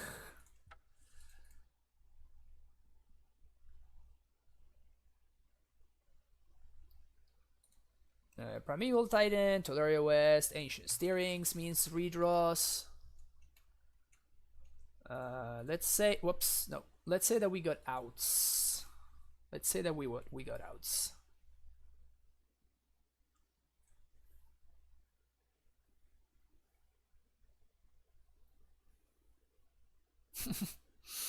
they can exile their own Eternal Scourge. Molten Rain, my Simic Growth Chamber. You got it, bro. Prime time. Or Ghost Quarter. Sure.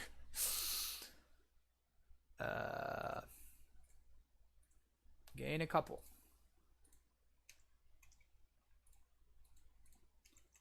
Alright. Can we draw a Primeval Titan and win this game?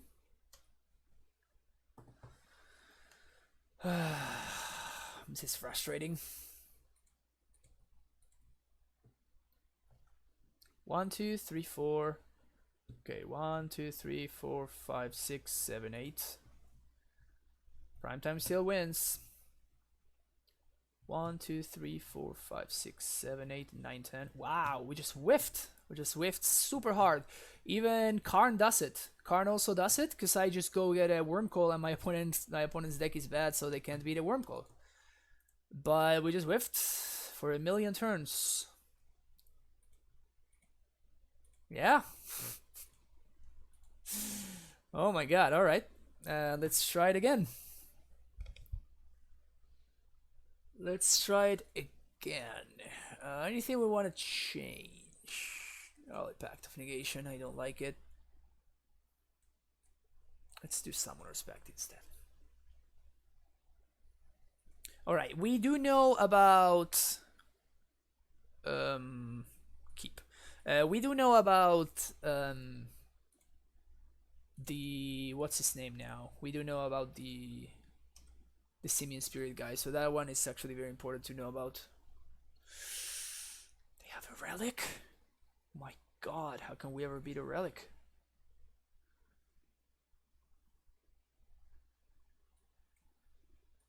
Sure.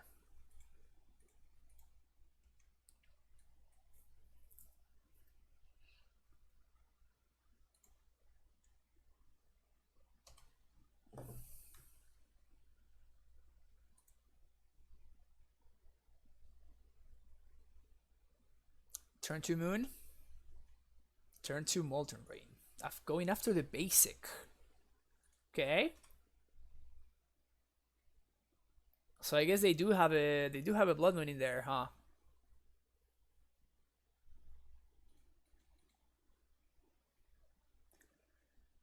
This feels bad, but it's a play that you just sometimes need to do. It's fine. Unless they have another Molten Rain. We should be in a fine spot.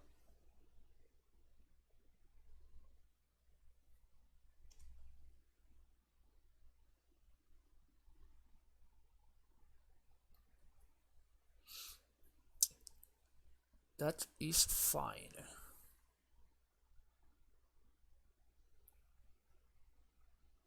So here, actually I made a mistake. I should have played the Simic Growth last turn, because if I draw another bounce land here, like I'm able to pack this turn for Rex Sage, and I still play, and I can still pay for Pact.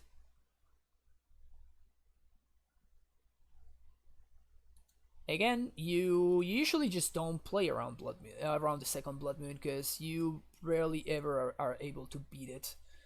So you just jam and you make the most, tempo positive plays that you can make. And then if they have the second Blood Moon, and in this case, I guess they can also have the Molten Rain, but just do what you do, and if they have it, they have it. But there's not much use in.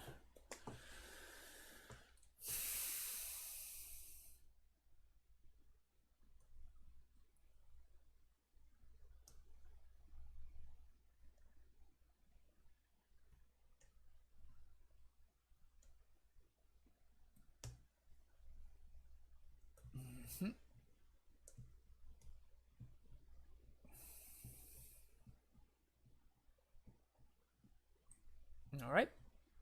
Looks like we're not dying. We pay for our pact. Boom. Yes. And we play a second Amulet. And even through... I guess if they find another land and they do nothing, then they can stop my Primetime with the Koth Ultimate. But if they do that, then I can simply like Primetime for another Primetime. So we're still in a fine spot.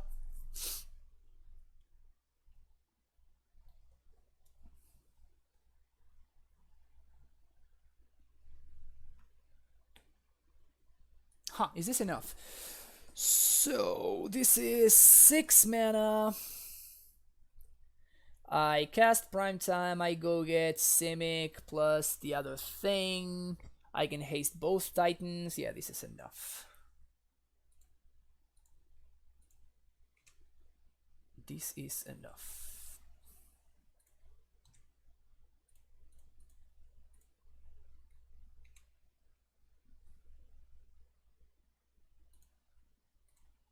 Yeah, they can deal 6 damage to the Titan, but I just have another Titan.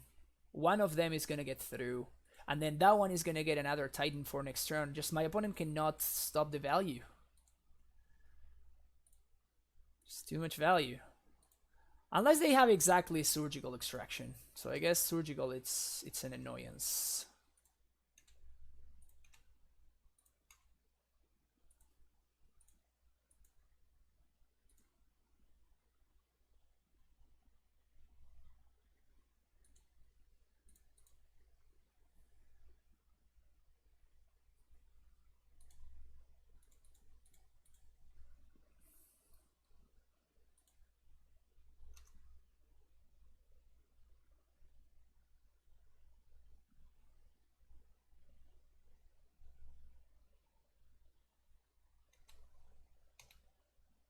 What a gift.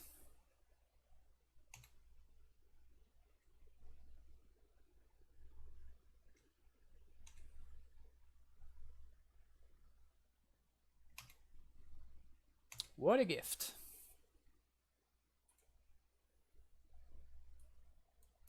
Should I play around Skred? I don't think I play around Skred. If they got Skred, they got me.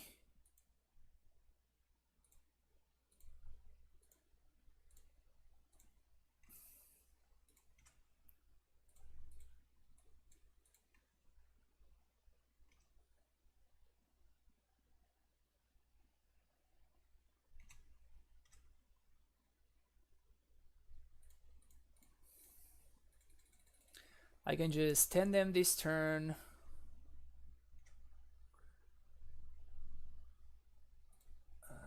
Get a bounce, and now I get no Skred as I expected. And I can even play around Blood Moon now. So I just get T-West plus Basic Forest. And now they can't both stop my Titans and stop my... I just stand them here. Next turn I pay for Pact, I transmute, and I get Titan mana, and I 16 them, and they still need to like use all 6 of their lands to kill my Primetime this turn. Roast!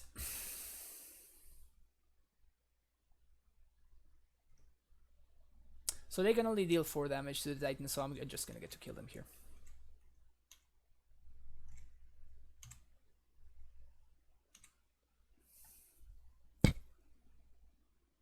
Yeah.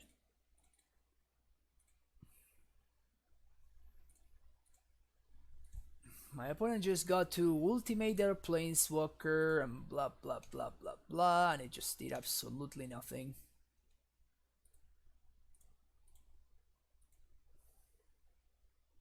Summoner's back, they have no cards in hand, so there's nothing I need to play around. Get another Primetime, you only have 4. I do have Gemstone and I do have Sunhome, so we should have all of our bases covered.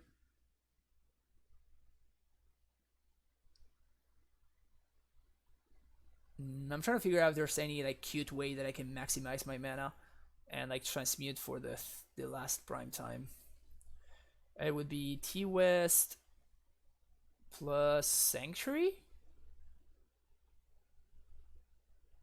I get the 2 mana and I get to activate, and then on the attack I get, yeah, that sounds about right. So T-West plus Sanctuary. Yeah, we're just going for like a full value play here. I just want my opponent to reconsider their life choices, basically. Like you could be playing this deck, opponent, instead of what you're playing over there. This is what fun is. Also, check out my stream. Yes, and now we do Sunhome plus Gemstone Mine. Boom, boom, boom, boom. Red. Float 1. Double strike.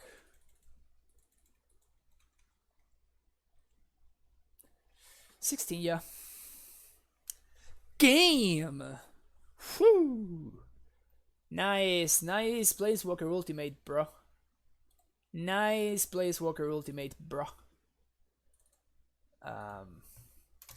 Alright, I think that's gonna be it for me today. Apparently, my wife's car, which is what I have to pick up today from the shop, is just about done. So I basically need to go get it. Thanks everybody that hang out today. King Cantona, we actually went 4-1, and then we went 2-3, and now we're currently 2-0. A lot of different matchups played today. Actually, we played against a wide variety of the modern formats, which is cool. And we played only a couple of Karn decks. Like, did we actually play against any Karn decks?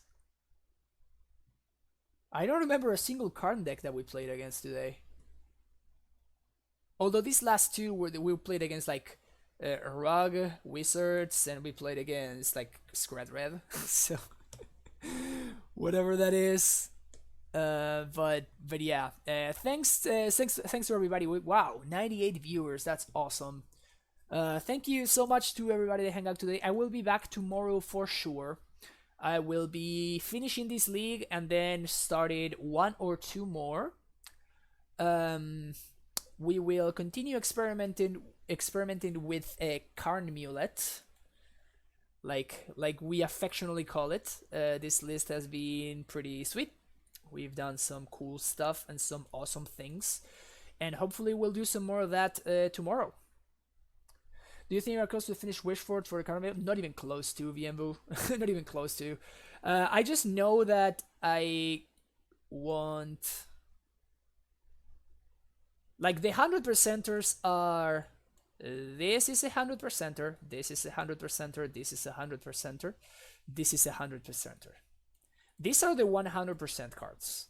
Like, this is the ones that my wishboard will have 100%. These are the 95%ers. I will 95% be playing these cards. And this is the 75%er so far. And then all the cards that are not here are like 50%ers or less. So no, I don't think we're anything remotely close to being to having finished the wishboard. So I think that there's a lot more work to be done, which we will be doing on stream. So you're gonna be able to catch the action live if you hit that follow button, and you can get notified whenever I go live. Look at that, like, smooth transition into the plug. Huh. I'm getting so good at this. I'm getting so good at this.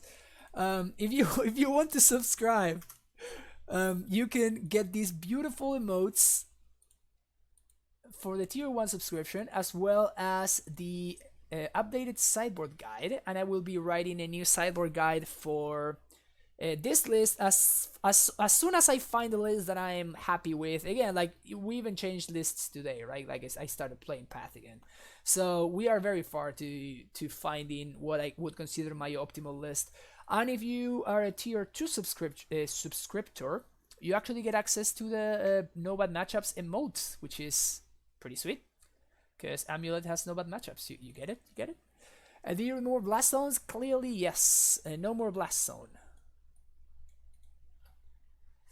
Alright, you can check this stream and all of my previous streams in my YouTube channel.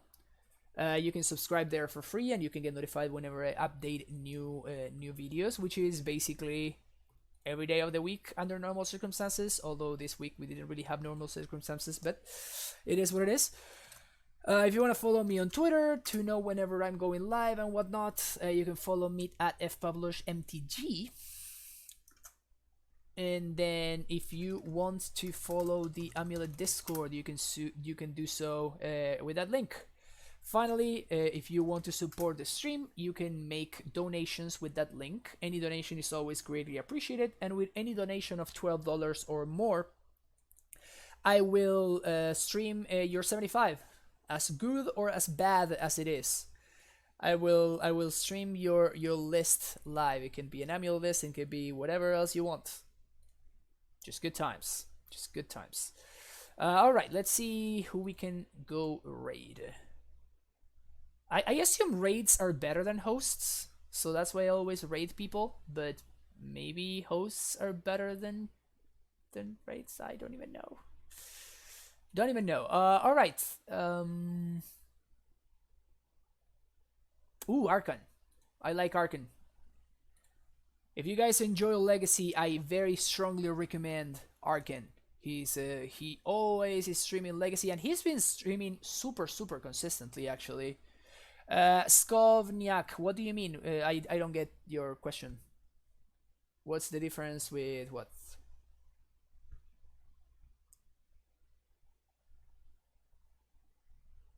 Oh, what's the difference between raids or hosts? I have no idea. I think raid sends people to the other person's channel, while host is like, if you go to my channel, you're gonna be like seeing the other person's stream. It's kind of weird. Nobody knows I'm a dog. Thank you for the follow. I like your username. All right, let's see you all in Archon's stream. Bye bye, and have a good day. Have an amazing rest of your days. I'll see you tomorrow. We'll be back with some Karn Amulet.